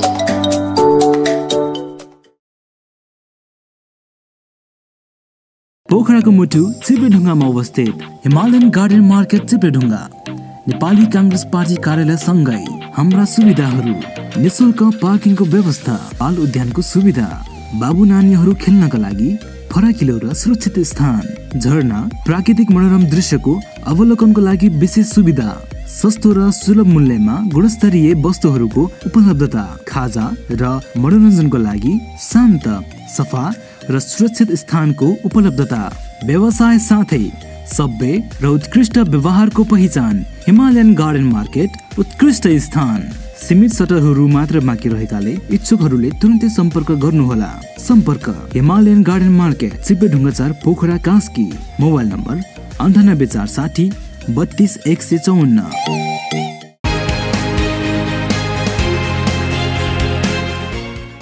स्वागत छ। बन्दीपुरमा छौँ हामी। बन्दीपुरको यो स्वास्थ्य अथवा चाहिँ यो धार्मिक स्थलमा छौँ र यहाँ समक्ष हामी यहाँका गतिविधि राख्दैछौँ, यहाँका आवाज राख्दैछौँ। मसँग यहाँको स्वास्थ्य सम्बन्धी के कस्तो रहेको छ अथवा चाहिँ यहाँको जनताको स्वास्थ्य के कस्तो अवस्थामा छ, यी कुराकानी राख्नका लागि स्वास्थ्यकर्मी हुनुहुन्छ अन्जिर भट्टराईज्यू हुनुहुन्छ। म उहाँलाई स्वागत गर्न चाहन्छु। स्वागत छ। धन्यवाद। आराम हुनुहुन्छ? हजुर आराम छ। स्वास्थ्य अवस्था के छ, कस्तो छ तपाईँको? ठिक छ। स्वास्थ्यकर्मी भएकाले तपाईँ त ठिक हुनुपर्ने भयो नि। व्यक्तिगत रूपमा म ठिक छु र बन्दीपुर गाउँपालिकाको स्वास्थ्यको स्थिति समग्र देशसँग तुलना गर्दाखेरिमा एभरेज क्वालिटीको छ र अहिले यो स्थानीय संरचनाको पुनर्संरचना भइसके पछाडि जो गाउँपालिका अन्तर्गत स्वास्थ्य शाखा भन्ने हाम्रो सेक्सन छ त्यसको चाहिँ अहिले शाखा प्रमुखको रूपमा म कार्यरत रहँदा यहाँ भएका स्वास्थ्य संस्थाहरूका गतिविधिहरू, रेकर्डिङ, रिपोर्टिङ अनि विपदका कुराहरू, यी अप्ठ्यारा स्वास्थ्य सम्बन्धी आउने इस्युहरूलाई सकेसम्म पालिका अन्तर्गत रहेर हल गर्ने प्रयास गरिएको छ। तथापि अब सरकारी काममा केही बाधा व्यवधान चाहिँ हुने गर्दछ, त्यसलाई हामीले पालिकाले सहज रूपमा चाहिँ अवगत गरेको छ र हाम्रो यो बन्दीपुर गाउँपालिकाभित्र प्रत्येक वडामा स्वास्थ्य संस्थाहरू छन् र पुरानो एउटा ऐतिहासिक अस्पताल बन्दीपुर अस्पतालको नाममा 2022 सालमा स्थापना भई हालसम्म सञ्चालनमा रहेको छ र यो क्षेत्रको चाहिँ बन्दीपुर गाउँपालिकाभित्रको रेफरल अस्पतालको रूपमा छ। हालाकि यसको अवस्था पनि थोरै सुधार्नुपर्ने देखिन्छ र कर्मचारीको अवस्था चाहिँ यो बन्दीपुर गाउँपालिका अथवा स्थानीय संरचना भइसकेपछि जो समायोजन भएर आउनुभयो कर्मचारीहरू, समायोजनको कारणले गर्दाखेरिमा स्वास्थ्य कर्मीहरूको अभाव छ र आन्तरिक रूपमा हामीले चाहिँ व्यवस्थापन गरेर सञ्चालन गरिरहेका छौँ। यो पछिल्लो समयमा कतिपय बिरामी हुँदा पनि बाहिर नआउने अथवा चाहिँ आफूलाई चाहिँ बाहिर नल्याउने प्रक्रिया त्यो पनि देखियो होइन। अहिले के छ, खुलेर आइराखेका छन् बिरामीहरू? सामान्य बिरामी भए पनि नआउने, चेक जाँच गराउन नआउने पनि भएको थियो कि बिचमा? पहिला त के छ भने यो आफूलाई के भयो भन्ने कुरा आफूले थाहा पाउनुपर्छ र नजिकको स्वास्थ्य संस्था वा स्वास्थ्य कर्मीसित सम्पर्क राख्नुपर्दछ। यदि त्यो हुन नसकेको कारण एउटा लोअर कम्युनिटी, न्यून चाहिँ आय भएको, न्यून अवस्था रहेको, सामाजिक अवस्था रहेको चाहिँ समुदाय र स्वास्थ्यप्रति जचाउन जानुपर्छ र स्वास्थ्यलाई हेर्नुपर्छ, मैले सुरक्षित रहनुपर्छ स्वास्थ्यबाट भन्ने चाहिँ चेतनाको कमीको कारणले चाहिँ नआउने अवस्था थियो। त्यो बिस्तारै नेपाल सरकारबाट लन्च भएका कार्यक्रम, स्वास्थ्य कार्यक्रम गतिविधिहरूबाट बिस्तारै स्वास्थ्यको ग्रिपमा ल्याउने काम भइरहेको छ र हरेक वडामा त्यही जनताको स्वास्थ्य संस्थालाई सम्बोधन गर्ने हिसाबले नेपाल सरकारले वडा स्वास्थ्य सेवा केन्द्र भनेर अहिले हाम्रा 4वटा वडाहरूमा स्थापना गरेको छ। त्यसको चाहिँ भवन निर्माणको काम र चाहिँ कर्मचारी राख्ने काम भइरहेको छ, सञ्चालनमा छ। अहिले भवन निर्माणको काम चाहिँ द्रुत गतिमा गइरहेको छ र बन्दीपुर अस्पतालमा पनि प्रदेश सरकारबाट, केन्द्र सरकारबाट पैसाहरू आएका छन् र त्यो चाहिँ अलिकति रुग्णताकै अवस्थामा देखिन्छ। त्यसलाई स्तरोन्नति गरेर लाने क्रममा पालिका चिन्तित छ र यो पालिकाको प्रमुख स्वास्थ्यकर्मी नै हुनुभएको हिसाबले पनि हामीलाई त्यसमा चाहिँ प्लस पोइन्ट छ र बिस्तारै यो स्वास्थ्य गतिविधिले चाहिँ ती चाहिँ नआउने, लुकेर बसेका जो स्वास्थ्य समस्या हुँदाहुँदै पनि उपचारको क्रमले चाहिँ पछि परेकाहरूलाई तपाईहरु जस्तै मिडियाको कभरेजबाट अनि स्थानीय स्वास्थ्य कर्मीको चाहिँ सहयोगबाट र जनप्रतिनिधिज्यूको सहयोगबाट ल्याउने र उहाँहरूको स्वास्थ्य सम्बोधन गर्ने काम भएको छ। स्वास्थ्य जानकारीका लागि यहाँप्रति आभार व्यक्त गर्न चाहन्छु र धन्यवाद दिन चाहन्छु। धन्यवाद। दर्शकबिन, हामी बन्दीपुरमा छौँ। बन्दीपुरका विभिन्न विषयमा अथवा चाहिँ व्यावसायिक विषयमा कुराकानी राख्यौँ र म थोरै शिक्षाका कुरा जोड्न चाहन्छु। शिक्षाविद हुनुहुन्छ मसँग बन्सीराम पियाजी हुनुहुन्छ। पियाजीको कुराकानी म यहाँ समक्ष राख्न चाहन्छु। स्वागत छ यहाँलाई। धन्यवाद। आराम हुनुहुन्छ? बन्दीपुरको शिक्षाको अवस्था के कस्तो छ? पहिलेको दाँजोमा त अहिले धेरै राम्रो भइरहेको छ शिक्षाको दाँजो त। पहिले अब साधारणतया भन्दाखेरि हामी पढ्दाखेरि त गुल्दिलमा बसेर पढ्नु पर्थ्यो। अहिले त्यो दाँजोमा अहिले अब यहाँ क्याम्पसहरू पनि थिएन। त्यो बिस्तारै यो 37 सालतिर होला सायद यहाँ त्यो बन्दीपुर क्याम्पस स्थापना भयो त्यसपछि चाहिँ फेरि बिचमा अलिकति लोप हुन खोज्यो त्यो र पछि फेरि अब यो टेक्निकल इन्स्टिच्युट आयो अनि यता नोटेडेम स्कुल आयो। सबभन्दा ठुलो भाग्य यहाँको चाहिँ शिक्षाको लागि यो नोटेडेम स्कुल हो र त्यसमा जोडियो हाम्रो यो पर्यटनले चाहिँ ठुलो भूमिका खेल्यो त्यसपछि आयो। अनि यहाँ विद्यार्थीहरूको लागि त धेरै राम्रो मौका छ, शान्त वातावरणमा शिक्षा हासिल गर्न सक्छन्। रोजेको विषय पनि अब यहाँ म्यानेजमेन्ट विषय पनि पाइएको छ र त्यो अर्को यो के शिक्षाको विषय पनि छ, एजुकेसनको पनि। अनि अर्को पनि एउटा विषय छ, 3-4वटा विषयमा विद्यार्थीहरूले सेवा सुविधा लिन पाइरहेका छन्। विद्यार्थीहरूले जुन विषय पढ्न चाहे अहिले उपलब्ध 4वटा विषय जति उपलब्ध छ उपलब्ध भएको छ। अनि यहाँ यो नोटेडेम उच्च माविमा चाहिँ यो साइन्स विज्ञानको यहाँबाट धेरै विद्यार्थीहरू चाहिँ बाहिर जाँदाखेरि निकै राम्रो नाम कमाएको छ। यहाँ अध्ययन गरे हजुर जो जान्छन् नि, जो इन्ट्रान्स भन्छ नि, कुन स्कुलबाट आएको भनेर सोद्धाखेरि बन्दीपुर नोटेडेमबाट आएको, इन्ट्रान्स आवश्यक, इन्ट्रान्स नै आवश्यक छैन भन्छ। त्यो किसिमको एउटा माहौल बनाएको छ। एकदम राम्रो प्रगति गरेछ है त्यो स्कुलले। यहाँको महिला, यहाँका दलित, यहाँका यो बन्दीपुरका हजुर महिला दलित र उहाँहरूको फेचिक अवस्था कस्तो देख्नु भएको छ? अनि यो महिला दलितहरू पनि छन्, अगाडि नै छन् यिनीहरू। अनि उनीहरू पनि छन्, टिचरहरू छन्, महिला यो दलितहरू पनि छन् टिचरहरू, यो नोटेडेम स्कुलमा पनि छन्। राम्रो विकास भएको छ। हजुर विकास भएको छ, बिस्तारै विकास हुने क्रम चाहिँ जारी नै छ। केले यसले विकास ल्याएर चाहिँ कसरी खै यो चेतना सबैमा चेतना भन्दै आयो, पढ्नुपर्छ पढाउनुपर्छ भन्ने सबैमा बसिसक्यो। त्यो पनि भयो। अर्को यो पर्यटन क्षेत्र भावनाले चाहिँ देश विदेशका मान्छेहरू आउ जाऊ, हजुर त्यसले कतिको प्रभाव पारेको छ? त्यसले त पहिले त धेरै नै प्रभाव पारेको हो। अहिले यो जब लकडाउन भयो त्यसपछि चाहिँ त्यो बाह्य पर्यटकहरू चाहिँ एकजना पनि आएको छैन। तर हाम्रो आन्तरिक पर्यटक चाहिँ थामी नसर्नु गरेर शुक्रबार र शनिबार चाहिँ अचम्मैसँग आउँछ, राम्रोसँग आइरहेछ। आन्तरिक चाहिँ है, बाह्य त आएको छैन।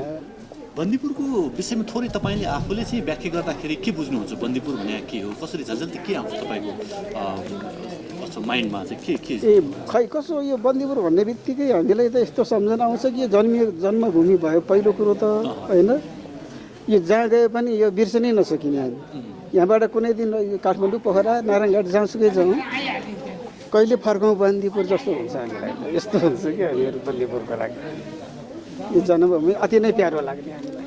पर्यटकहरू किन बन्दीपुरलाई रोज्छन् जस्तो लाग्छ तपाईँको आफ्नो विचार? मेरो विचारमा पर्यटकहरूले यहाँ रोजेको कारण चाहिँ एकदम शान्त वातावरण छ, गाडीहरूको केही छैन, यो बजारभित्र प्रवेश निषेध नै छ। अनि जुन घरमा बसे पनि पुरा हिमाल दृश्यहरू हेर्न पाउँछन्। अनि कति त यो माथिल्लो लाइनमा बस्ने पर्यटकहरू हामी कति भाग्यमानी, खाना खाँदै हिमाल हेर्न पाउने यस्तो भाग्यमानी ठाउँमा हामी आइपुगेका छौँ भनेर भन्नुहुन्छ पर्यटकहरू। त्यो खुसी भएर जान्छन्। धार्मिक स्थलका के छन्, के गतिविधि? धार्मिक स्थलमा चाहिँ यहाँ हाम्रो यहाँ खड्कादेवी मन्दिर छ सबभन्दा विशेषता। खड्कादेवी यो चाहिँ थोरै उहाँको त्यो विशेषता भन्नु। यो चाहिँ पहिलो चाहिँ राजा मुकुन्द सेनको तरवार भनेर भनिन्छ है। मुकुन्द सेनको तरवार हो। यता यो झपरी भन्ने ठाउँमा चाहिँ राजा जाँदाखेरि त्यो सिउरेर राखेको थियो अरे कि त्यो तरवारलाई। अनि त्यहाँ के भयो, तर्साउने यतात्यता हुने के गर्ने गर्दा गर्दा के रहेछ भन्दा त्यो तरवार ल्याएर यहाँ स्थापित गरेको रहेछ। हामीले सुन्नमा आएको है त्यो कुरो चाहिँ। त्यो तरवार चाहिँ मुकुन्द सेनको हो अरे। र यहाँको चाहिँ विशेष यो चाहिँ वर्षको एकचोटि मात्र निकालिन्छ, फुलपातीको दिनमा निकालिन्छ। अनि यो ठुलो मेला लाग्छ यहाँ। र यो मेलामा चाहिँ अति नै भिड हुन्थ्यो होइन, मानिसहरूको ठुलो जमघट हुन्थ्यो। बलि चाहिँ बेसरी चढ्ने थियो त्यतिखेर पनि, र अहिले पनि त्यो यथावतै छ। अझ यसपालिको यो लकडाउनले गर्दाखेरि थोरै कमी चाहिँ आएकै हो, त्यसलाई मान्नुपर्छ। तर यो सबभन्दा आराध्य देवी नै हाम्रो यहाँको खड्कादेवी, त्यसपछि यहाँ अगाडि भएको यो विन्ध्यवासिनी, यो अगाडि देख्नु भएको छ तपाईँले। यो यसमा चाहिँ पिया सन्तानले हरेक वर्ष 5 बाजेका सन्तानले एक वर्ष चाहिँ पूजा गर्छन् यसमा चाहिँ, वैशाख 1 गतेको दिन। त्यस्तो यसको छ। त्यसपछि यो गणेश मन्दिर यहाँ अगाडि छ। यसदेखि अलिकति तल महालक्ष्मीको मन्दिर छ। यहाँदेखि अलिकति उता कति 50-60 मिटर जति होला उता त्यहाँ चाहिँ महादेवको मन्दिर छ। अनि यता पहाड पानी भन्ने ठाउँमा छ, त्यहाँ चाहिँ एउटा महादेवको मन्दिर पनि छ। यी धार्मिक स्थलले पनि पर्यटकलाई चाहिँ लोभ्याए जान्छन् उनीहरू, यो सबै मन्दिरतिर चाहर्दै जान्छन्। पर्यटन व्यवसायहरूलाई चाहिँ अब चाहिँ फेरि चाहिँ पुरानो अवस्थामा अथवा चाहिँ पर्यटक व्यवसायलाई भित्र्याउनका लागि के गर्नु पर्ला? अब यो नहराएसम्म त, यो रोग नहराएसम्म त गाह्रै होला जस्तो देख्छु मेरो आफ्नो विचारबाट त होइन र आउनेवालाहरू पनि त्यति आउँदैनन् र अब बाहिर कति ठाउँमा त लकडाउन नै छ भनेर सुनिन्छ। इभन अब मेरै बच्चाहरू पनि आउन पाएको छैन, त्यहाँ यहाँ आउन पाएको छैन। पियाजी यहाँले चाहिँ आफ्नो समय दिनुभयो, आफ्नो अमूल्य विचार राखिदिनुभयो, यहाँप्रति आभार व्यक्त गर्न चाहन्छु। धन्यवाद। पुनः स्वागत छ। तपाईँ हेर्दै हुनुहुन्छ गोल्डन आई टेलिभिजन। मसँग हुनुहुन्छ बन्दीपुर गाउँपालिकाका नेपाली काङ्ग्रेसका सभापतिज्यू हुनुहुन्छ कर्णबहादुर खत्री। उहाँसँग कुराकानी जोड्न चाहन्छु। सर स्वागत छ यहाँलाई। धन्यवाद। आराम हुनुहुन्छ? आराम। नेपाली काङ्ग्रेसले स्थानीय स्तरमा अथवा चाहिँ गाउँपालिकामा के कार्यहरू गर्दैछ अहिले? नेपाली काङ्ग्रेसको अहिले जुन यो सरकारको प्रतिगमनको विरुद्धमा नेपाली काङ्ग्रेसले यो संविधान असंवैधानिक हो र यसलाई चाहिँ सच्याएर देशमा चाहिँ सही यो संविधान अनुसार चल्नुपर्छ, कानुन अनुसार चल्नुपर्छ शासन पद्धति भनेर यसको विरुद्धमा केन्द्रदेखिको निर्देशनअनुसार त्यो कार्यक्रम गरिरहेको छ। चुनावमा जाने तयारी नगर्ने त्यसो भए नेपाली काङ्ग्रेसले यो संविधान सबभन्दा पहिला संविधान अनुसार चल्नु पऱ्यो, यो संवैधानिक तरिकाले जाने र भोलि चुनावी वातावरण बन्यो, अदालत सर्वोच्च अदालतमा जुन अहिले विचाराधीन छ मुद्दा, सर्वोच्च अदालतले के फैसला गर्छ त्यो फैसलालाई स्वागत गर्ने। अहिले यो सरकारले असंवैधानिक कदम गरेको छ, गलत गरेको छ र जनमतमा एउटा कुठाराघात गरेको छ भनेर आन्दोलन गरेका छौँ र भोलि अदालतको विपक्षमा नजाने, अदालतले गरेका निर्णयलाई हामीले चाहिँ स्वागत गर्ने, अदालतले जे निर्णय गर्छ त्यो निर्णय स्वागत गर्ने। स्थानीय स्तरका कार्यकर्तासँग तपाईँको नियमित भेटघाट छ, के छ उहाँहरूको राय प्रतिक्रियाहरू के कस्तो रहेको छ? उहाँहरूको पनि यही नै हो, केन्द्रले जुन चाहिँ निर्णय गरेको छ यो केन्द्रदेखि क्षेत्र, प्रदेश क्षेत्र, पालिका स्तरीय र वडामा जुन चाहिँ विरोध गर्ने कार्यक्रम चाहिँ केन्द्रले तुल्यो त्यो अनुसार सबै ऐक्यबद्ध रूपमा लाग्नु भएको छ र यसलाई विरोध गरी यो सरकारको चाहिँ कदम र यो अहिलेको सरकार जुन नेकपा सरकार जुन असक्षम भयो र जनताले दिएको जुन 2/3 बहुमतलाई जुन कार्यान्वयन गर्न सकेन, त्यसकारण अबको विकल्प नेपाली काङ्ग्रेस दिनुपर्छ र नेपाली काङ्ग्रेसले सङ्गठन सुदृढका साथसाथै सबै ठाउँमा अगाडि बढ्नुपर्छ भनेर लागेको छ। कार्यकर्ता माझ यसरी गएको छ।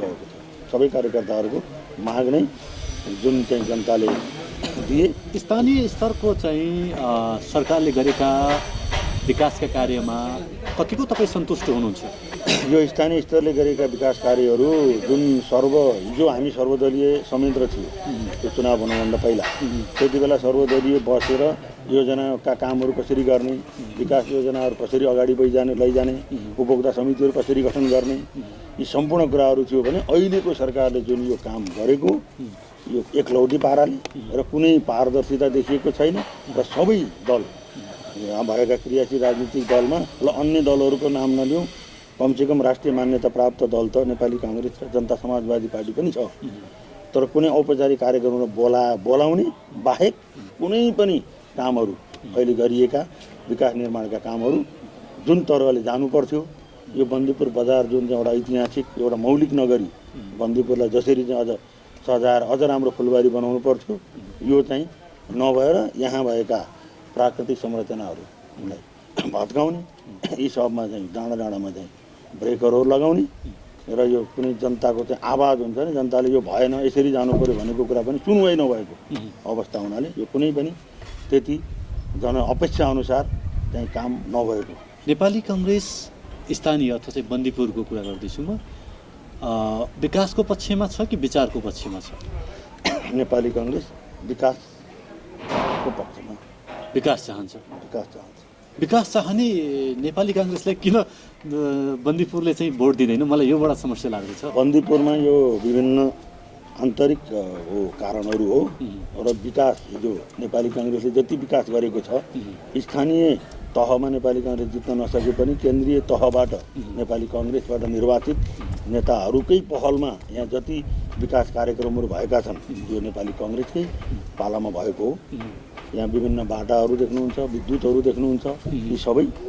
तर यहाँ भित्रको आन्तरिक सङ्गठन अथवा हिजो यो 2025 सालमा यहाँको सदरमुकाम दमौलीमा सर्दै गर्दाको र यहाँ फैलाइएका नेपाली काङ्ग्रेसप्रतिको अलिकति अफवाह, नेपाली काङ्ग्रेसले विकास गर्दैन अथवा नेपाली काङ्ग्रेस भनेको अलिकति फरक हिसाबले जुन व्याख्या गरिन्छ र नेपाली काङ्ग्रेसप्रति यो जनताहरूमा अलिक सुसूचित बनाउन नसकेको कारणले नै हो। नेपाली काङ्ग्रेसको पछिल्लो माग चाहिँ संविधान बिउताउनेतिर बढी नै छ। यसलाई यसरी बुझौँ कि चुनावमा जान हामी तयारी नभएर हो कि अथवा चाहिँ जनता समक्ष जाँदाखेरि डराएर हो के कारणले चाहिँ बिउताउने कुरामा चाहिँ बढी जोड दिइरहेको? संविधान पहिलो त जाने त ट्र्याक त संविधान हो, मेन मार्ग त मूल मार्ग नै बन्देज गरेपछि जाने बाटो कताबाट? र भोलि एउटा संविधानमा यो संसद विघटन विश्वासको सरकारले लिन नसकेमा संविधान विघटन गर्ने भन्ने छ, तर एउटा लहरको भरमा विघटन गरिएको छ। यही सरकारले भोलि चुनाव गराउँछ, शान्तिपूर्ण रूपमा पहिले भनेका चुनाव जस्तै शान्तिपूर्ण रूपमा चुनाव गराउन सक्छ भन्ने ग्यारेन्टी के? ग्यारेन्टी छैन। अहिले प्रधानमन्त्री वा मन्त्री परिषदले जे लेखेर गयो त्यो चाहिँ राष्ट्रपतिले तोक लगाउने, राष्ट्रपति सदर हुने भएपछि भोलि यो वैशाखमा हुने चुनाव हुन्छ भन्ने ग्यारेन्टी छैन। जब हामी संविधानको मूल बाटोमा चाहिँ हिँड्यौँ भने त्यसमा जुनसुकै एबिसिडी जो व्यक्ति आएर पनि चुनाव गराउन सक्ने भयो। तर अहिलेको सरकारबाट यो चुनाव हुन सक्ने ग्यारेन्टी छैन र नेपाली काङ्ग्रेस जनतामा जान डराएर होइन कि यत्रो लामो सङ्घर्षपछि बनेको संविधान, हिजो राजाको पालामा बनेको संविधान, विभिन्न व्यक्तिले बनाएको संविधान त होइन नि। यो त जनताले 2/3 बहुमतले बनाएको संविधानलाई जुन पुल्चिएर जाने काम चाहिँ अहिलेको सरकारले गर्यो। यो सरकारबाट भोलि चुनाव हुन्छ भन्ने ग्यारेन्टी नै छैन। त्यसकारण नेपाली काङ्ग्रेसले संविधान बिउताएपछि भोलि चुनाव यो अल्पमतको सरकार बनेर विश्वासको मत भएन भने पनि त भोलि चुनाव हुन सक्छ। विश्वास छ बन्दीपुरका जनताहरूले, बन्दीपुरी वासीहरूले नेपाली काङ्ग्रेसलाई अब आउने चुनावमा साँच्चै माया गर्छ? उहाँहरूले अहिलेको जुन जनसम्पर्कमा जाँदा उहाँहरूले अहिले चाहिँ हामीले चाहिँ मत यसरी दियौँ, मत चाहिँ विभिन्न प्रलोभन अथवा विकास गर्ला विभिन्न कारणले दियौँ, तर हामीले सोचे जस्तो भएन। आखिर नेपाली काङ्ग्रेस नै रहेछ विकास गर्ने। हिजोका यी ठुला विकासका योजनाहरू नेपाली काङ्ग्रेस नै ल्याएको र भोलिका दिनमा नेपाली काङ्ग्रेसलाई नै गर्नुपर्छ र हामी हिजो जे गल्ती भयो अब हामी गल्ती दोहोऱ्याउँदैनौँ भन्ने नेपाली जनताहरूको आवाज मैले सुनेको छु र उहाँहरूको यही विश्वास छ। सभापतिज्यू, मलाई हामीले बुझेअनुसार चाहिँ बन्दीपुर पर्यटकीय स्थल पनि हो र पर्यटन व्यवसायमा यो व्यवसायलाई चाहिँ फ्राकिलो बनाउनका लागि, विकास गर्नका लागि नेपाली काङ्ग्रेसको कस्तो भूमिका रह्यो? नेपाली काङ्ग्रेस पार्टीको चाहिँ कस्तो भूमिका रह्यो? यो पर्यटन व्यवसायलाई अगाडि बढाउनका लागि नेपाली काङ्ग्रेसले हिजो जुन यो बिचमा 62-63 पछि यो 74सम्म जुन चाहिँ सर्वदलीयमा बस्दा विशेष गरी यो बन्दीपुरका विकासहरू, बन्दीपुर बजारलाई यो मौलिक बनाउनका लागि, बन्दीपुर बजारमा भएका यी घरहरूलाई एउटा परम्परागत रूप दिनका लागि र यहाँ वरिपरि सबै ठाउँलाई पर्यटन मैत्री बनाउनका लागि बन्दीपुर नेपाली काङ्ग्रेसले विभिन्न ठाउँहरूमा डेलिगेसन जाने। हिजो यही बन्दीपुरलाई एउटा नगरपालिका नबनाएर तल यहाँको केन्द्रलाई तल झार्ने जुन चाहिँ योजना थियो, यसको लागि पनि बन्दीपुर गाउँपालिकाको नेपाली काङ्ग्रेस लागेर केन्द्रमा पुगेर केन्द्रबाट सम्पूर्ण यो बन्दीपुर गाउँपालिका केन्द्र बनाउने र विकास निर्माणका कामहरू अगाडि बढ्नका लागि नेपाली काङ्ग्रेसले सम्पूर्ण यो व्यवसायहरूलाई अगाडि बढाउने, कसरी लाभ लिन सक्छ र किसानको उत्पादनलाई कसरी बजारीकरण गर्न सकिन्छ भन्ने कुरामा नेपाली काङ्ग्रेसले तत्त्वचित्त रूपमा लागू गर्यो। राजनीतिक खिचातानीले अहिले खिचातानी नै भइराखेको छ। राजनीतिक खिचातानीले विकासमा के प्रभाव पार्यो? नेपाली काङ्ग्रेसले के प्रभाव देख्यो? विभिन्न कामहरू छन्, यी सबैलाई राजनीतिक खिचातानीले गर्दा पछाडि धकिन्। बनिरहेका योजनाहरू अगाडि बढ्न सकेनन्। यो निर्माणाधीन योजनाहरूलाई जुन सम्पन्न गर्नका लागि जुन एक चित्त भएर लाग्नु पर्थ्यो, यो राजनीतिक खिचातानीले गर्दा यो पछाडि पऱ्यो, अगाडि बढ्न सकेन र यो जनअपेक्षा पुर्याउन सकेन। तपाईँको पार्टीले अब स्थानीय विकासमा कसरी पहल कदमहरू चाल्छ अथवा चाहिँ अब तपाईँको स्थानीय स्तरमा चाहिँ रोकिएका विकासका कामहरूलाई चाहिँ कसरी अगाडि बढाउनेमा ढोका ढकढक्याउँछ? यहाँ जुन रोकिएका विकास कि चाहिँ जनताले तपाईँले जिताए मात्र तपाईँ ढकढक्याउनु हुनुहुन्छ या चाहिँ अहिले पनि तपाईँ चाहिँ विकासका बाटालाई चाहिँ अथवा विकासका निकास निकाल्नुहुन्छ? अहिलेदेखि नै जब 74 साल वैशाख 31 निर्वाचन भयो, निर्वाचन भएर जुन यहाँ नेपाली काङ्ग्रेस चाहिँ विजयी हुन नसके पनि नेपाली काङ्ग्रेस अहिलेसम्म गाउँपालिकाले बोलाएका विभिन्न कार्यक्रमहरूमा र विकास निर्माणमा जनता समक्ष पुगेर जनताहरूले गरेका विभिन्न कामहरूमा यो हामीले चाहिँ गर्दैछौँ, विकास निर्माण गर्दैछौँ, हामीहरूले यहाँ विकास निर्माण गरेका कामहरू चाहिँ पुरा भएका छैनन्। यी सबै कुराहरूमा नेपाली काङ्ग्रेस चाहिँ अगाडि बढेर यो सम्पूर्ण कामहरू गर्नका लागि यो अघि नै मैले भनिसकेँ, यो पर्यटन विकासदेखि लिएर विभिन्न भौतिक पूर्वाधार लगायत विभिन्न कामहरू छ नि, यो कामका लागि नेपाली काङ्ग्रेस सधैँ त्यो दिनदेखि नै यो हामी जितेपछि मात्र गर्छौँ नभनिकन सम्पूर्ण काममा चाहिँ सहभागी भएर लागेको छ र सकारात्मक कामको सधैँ सहयोग गरेको छ। पक्कै पनि युवालाई कसरी हेर्छ नेपाली काङ्ग्रेसले? युवा भनेका यो देशका चाहिँ भोलिका कर्णधार हुन्। युवाहरूले राम्रो काम गर्छन्, युवाहरूलाई पनि विभिन्न सिपमूलक कामहरू दिनुपर्छ र रोजगारमूलक कामहरूमा लगाएर उनीहरूलाई भोलिका दिनमा यो आत्मनिर्भर बनाउने, भोलि यो बन्दीपुर पनि पर्यटनको रूपमा आत्मनिर्भर हुनुपर्छ र युवाहरू पनि भोलि आफूले विभिन्न सिप आर्जन गरेर उत्पादन गर्ने, बजारीकरण गर्ने लगायतका कामहरू गरेर आत्मनिर्भर बनाउनुपर्छ। युवाहरूलाई यो सधैँ अवैध कामहरू अथवा सधैँ नेताका पछि लगाएर सधैँ झन्डा बोकेर मात्र हिँड्ने होइन कि व्यवसायी बनेर भोलिको रूपमा उनीहरूले कसरी बन्दीपुर लगायत राष्ट्रको एउटा सेवा गर्ने त्यो कुरामा चाहिँ युवाहरूलाई कर्मठ बनाउनुपर्छ भन्ने मलाई मिठो सन्दर्भ ल्याउनु भयो। युवाहरू पर्यटकीय व्यवसायी भन्दा अथवा चाहिँ फाइदा हुन्छ कि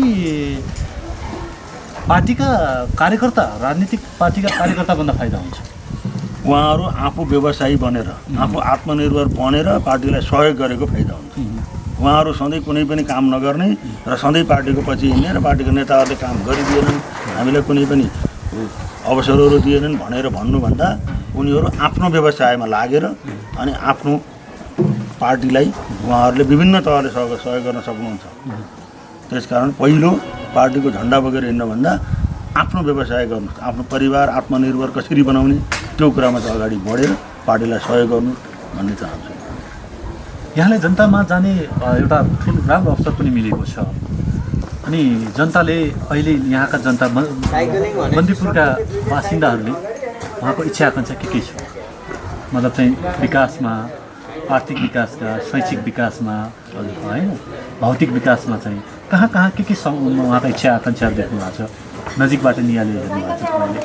बन्दीपुरको जुन यो बजारको पर्यटन व्यवसायीहरूको कसरी यहाँको पर्यटक भित्रिएर यहाँको विकास गर्न सकिन्छ।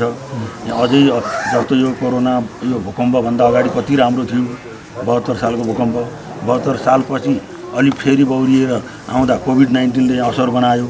यसलाई कसरी अगाडि बढाउन सकिन्छ, उहाँहरूको आकाङ्क्षा यो बन्दीपुर बजारभित्रको आकाङ्क्षा कसरी पर्यटन व्यवसायलाई अगाडि बढाउने भन्ने छ भने गाउँको बासिन्दाहरूको त्यहाँलाई कसरी चाहिँ उत्पादन वृद्धि गर्ने, त्यहाँ भएका उत्पादन जस्तो एक वार्ड एक उत्पादन, कहीँ दुध उत्पादन हुनसक्छ, कहीँ फलफुल उत्पादन हुनसक्छ, विभिन्न किसिमका चाहिँ पशुपालनहरू गर्ने ठाउँ छन्, कफी उत्पादनका पक्कै क्षेत्र छ यो 6 नम्बर वडा। यी सबै राम्रोसँग कसरी उत्पादन गरेर आत्मनिर्भर कसरी बन्ने, यी बनिरहेका बाटाहरू जुन यो पक्की बनाएर जाने बाटाहरूको अपेक्षा छुट्टै छ भने उहाँहरूको त भौतिक पूर्वाधार हो, यो खानेपानी लगायतका यी भयो भने यो कसरी आत्मनिर्भर बन्ने, कसरी उत्पादन वृद्धि गर्ने भन्नेमा छ। र शैक्षिक विकासमा पनि यो अहिले जुन राजनीतिकरणको रूपले अहिले जुन गाउँपालिका आएपछि सबै विद्यालयहरूमा व्यवस्थापन समिति विघटन गरेर आफ्नो कार्यकर्ता भर्ती केन्द्र बनाइयो, जसले कुनै पनि विद्यालयमा राम्रो शैक्षिक रूपमा अगाडि बढ्न सकेको छैन। अहिले यो वर्ष कोरोनाले योभन्दा अगाडि पनि कुनै प्रगति हुन सकेको छैन। त्यस कारणले शैक्षिक रूपमा पनि एउटा शैक्षिक व्यक्तित्व जाओस्, जसले शिक्षा क्षेत्र बुझेको होस् र शिक्षामा राम्रो वातावरण बनोस् र स्कुलको राम्रो पढाइ होस् भन्ने चाहनुहुन्छ। पर्यटन बाहेक अरू सम्भावना के देख्नु भएको छ बन्दीपुरमा? नेपाली काङ्ग्रेसले के देखेको छ? र कसरी विकास गर्छ? यो बन्दीपुर बन्दीपुर बजारमा पर्यटन भयो, पर्यटन नै मुख्य हो, पर्यटन कृषि र शिक्षा नै भयो यहाँ। तर योभन्दा अरू बेल्ट छ नि, बन्दीपुरको यो 2 र 4 नम्बर वडाको माथिल्लो बेल्ट चाहिँ पर्यटन भयो भने यी अरू वार्डहरूमा चाहिँ विकासका निर्माण, यो विभिन्न माछा पालनदेखि लिएर कृषि उत्पादनहरू, खाद्यान्न उत्पादन, फलफुल उत्पादन, यो पशुपालन लगायतका विभिन्न छन् यहाँ। त्यसलाई विभिन्न सिपमूलकहरू तालिमहरू गराउने र यो आएका अनुदानहरू छन्, यी अनुदानहरूलाई सही कृषक कहाँ पुर्याउने, जो गरिब छ, जसलाई आवश्यक छ उसलाई पुर्याउने, त्यहाँबाट नै उनीहरूको जीवनस्तर उकास्ने र बन्दीपुरको यो पर्यटनलाई अझै त्यसले थप टेवा पुगोस् भन्ने। सभापतिज्यू, यहाँले आफ्नो अमूल्य समय दिनुभयो, अमूल्य विचार राखिदिनु भयो, यहाँप्रति आभार व्यक्त गर्न चाहन्छु। यहाँ आज दिन बोलाएर यो आफ्नो कुरा राख्ने अवसर दिनुभयो, यसको लागि हजुरको टिमलाई पनि धन्यवाद दिन चाहन्छु। दर्शकहरू, तपाईँ हेर्दै हुनुहुन्छ गोलिनाई टेलिभिजनमा कार्यक्रम मफसल राजनीतिक विशेषमा हुनुहुन्छ। हामी राजनीतिक विशेषमा अर्को हप्ता अन्य ठाउँमा गएर, अन्य जिल्लामा गएर त्यहाँको गतिविधि लिएर उपस्थित हुने नै छौँ। त्यतिन्जेलसम्मका लागि कार्यक्रममा समन्वय र सहयोग गर्नुहुने प्रकाश सिंह भण्डारी र निर्देशक चिरञ्जीवी भुर्तेल र क्यामराम्यान सन्तोष अधिकारी सहित म देवेन्द्र शाही पनि बिदा चाहन्छु। हस्त नमस्कार।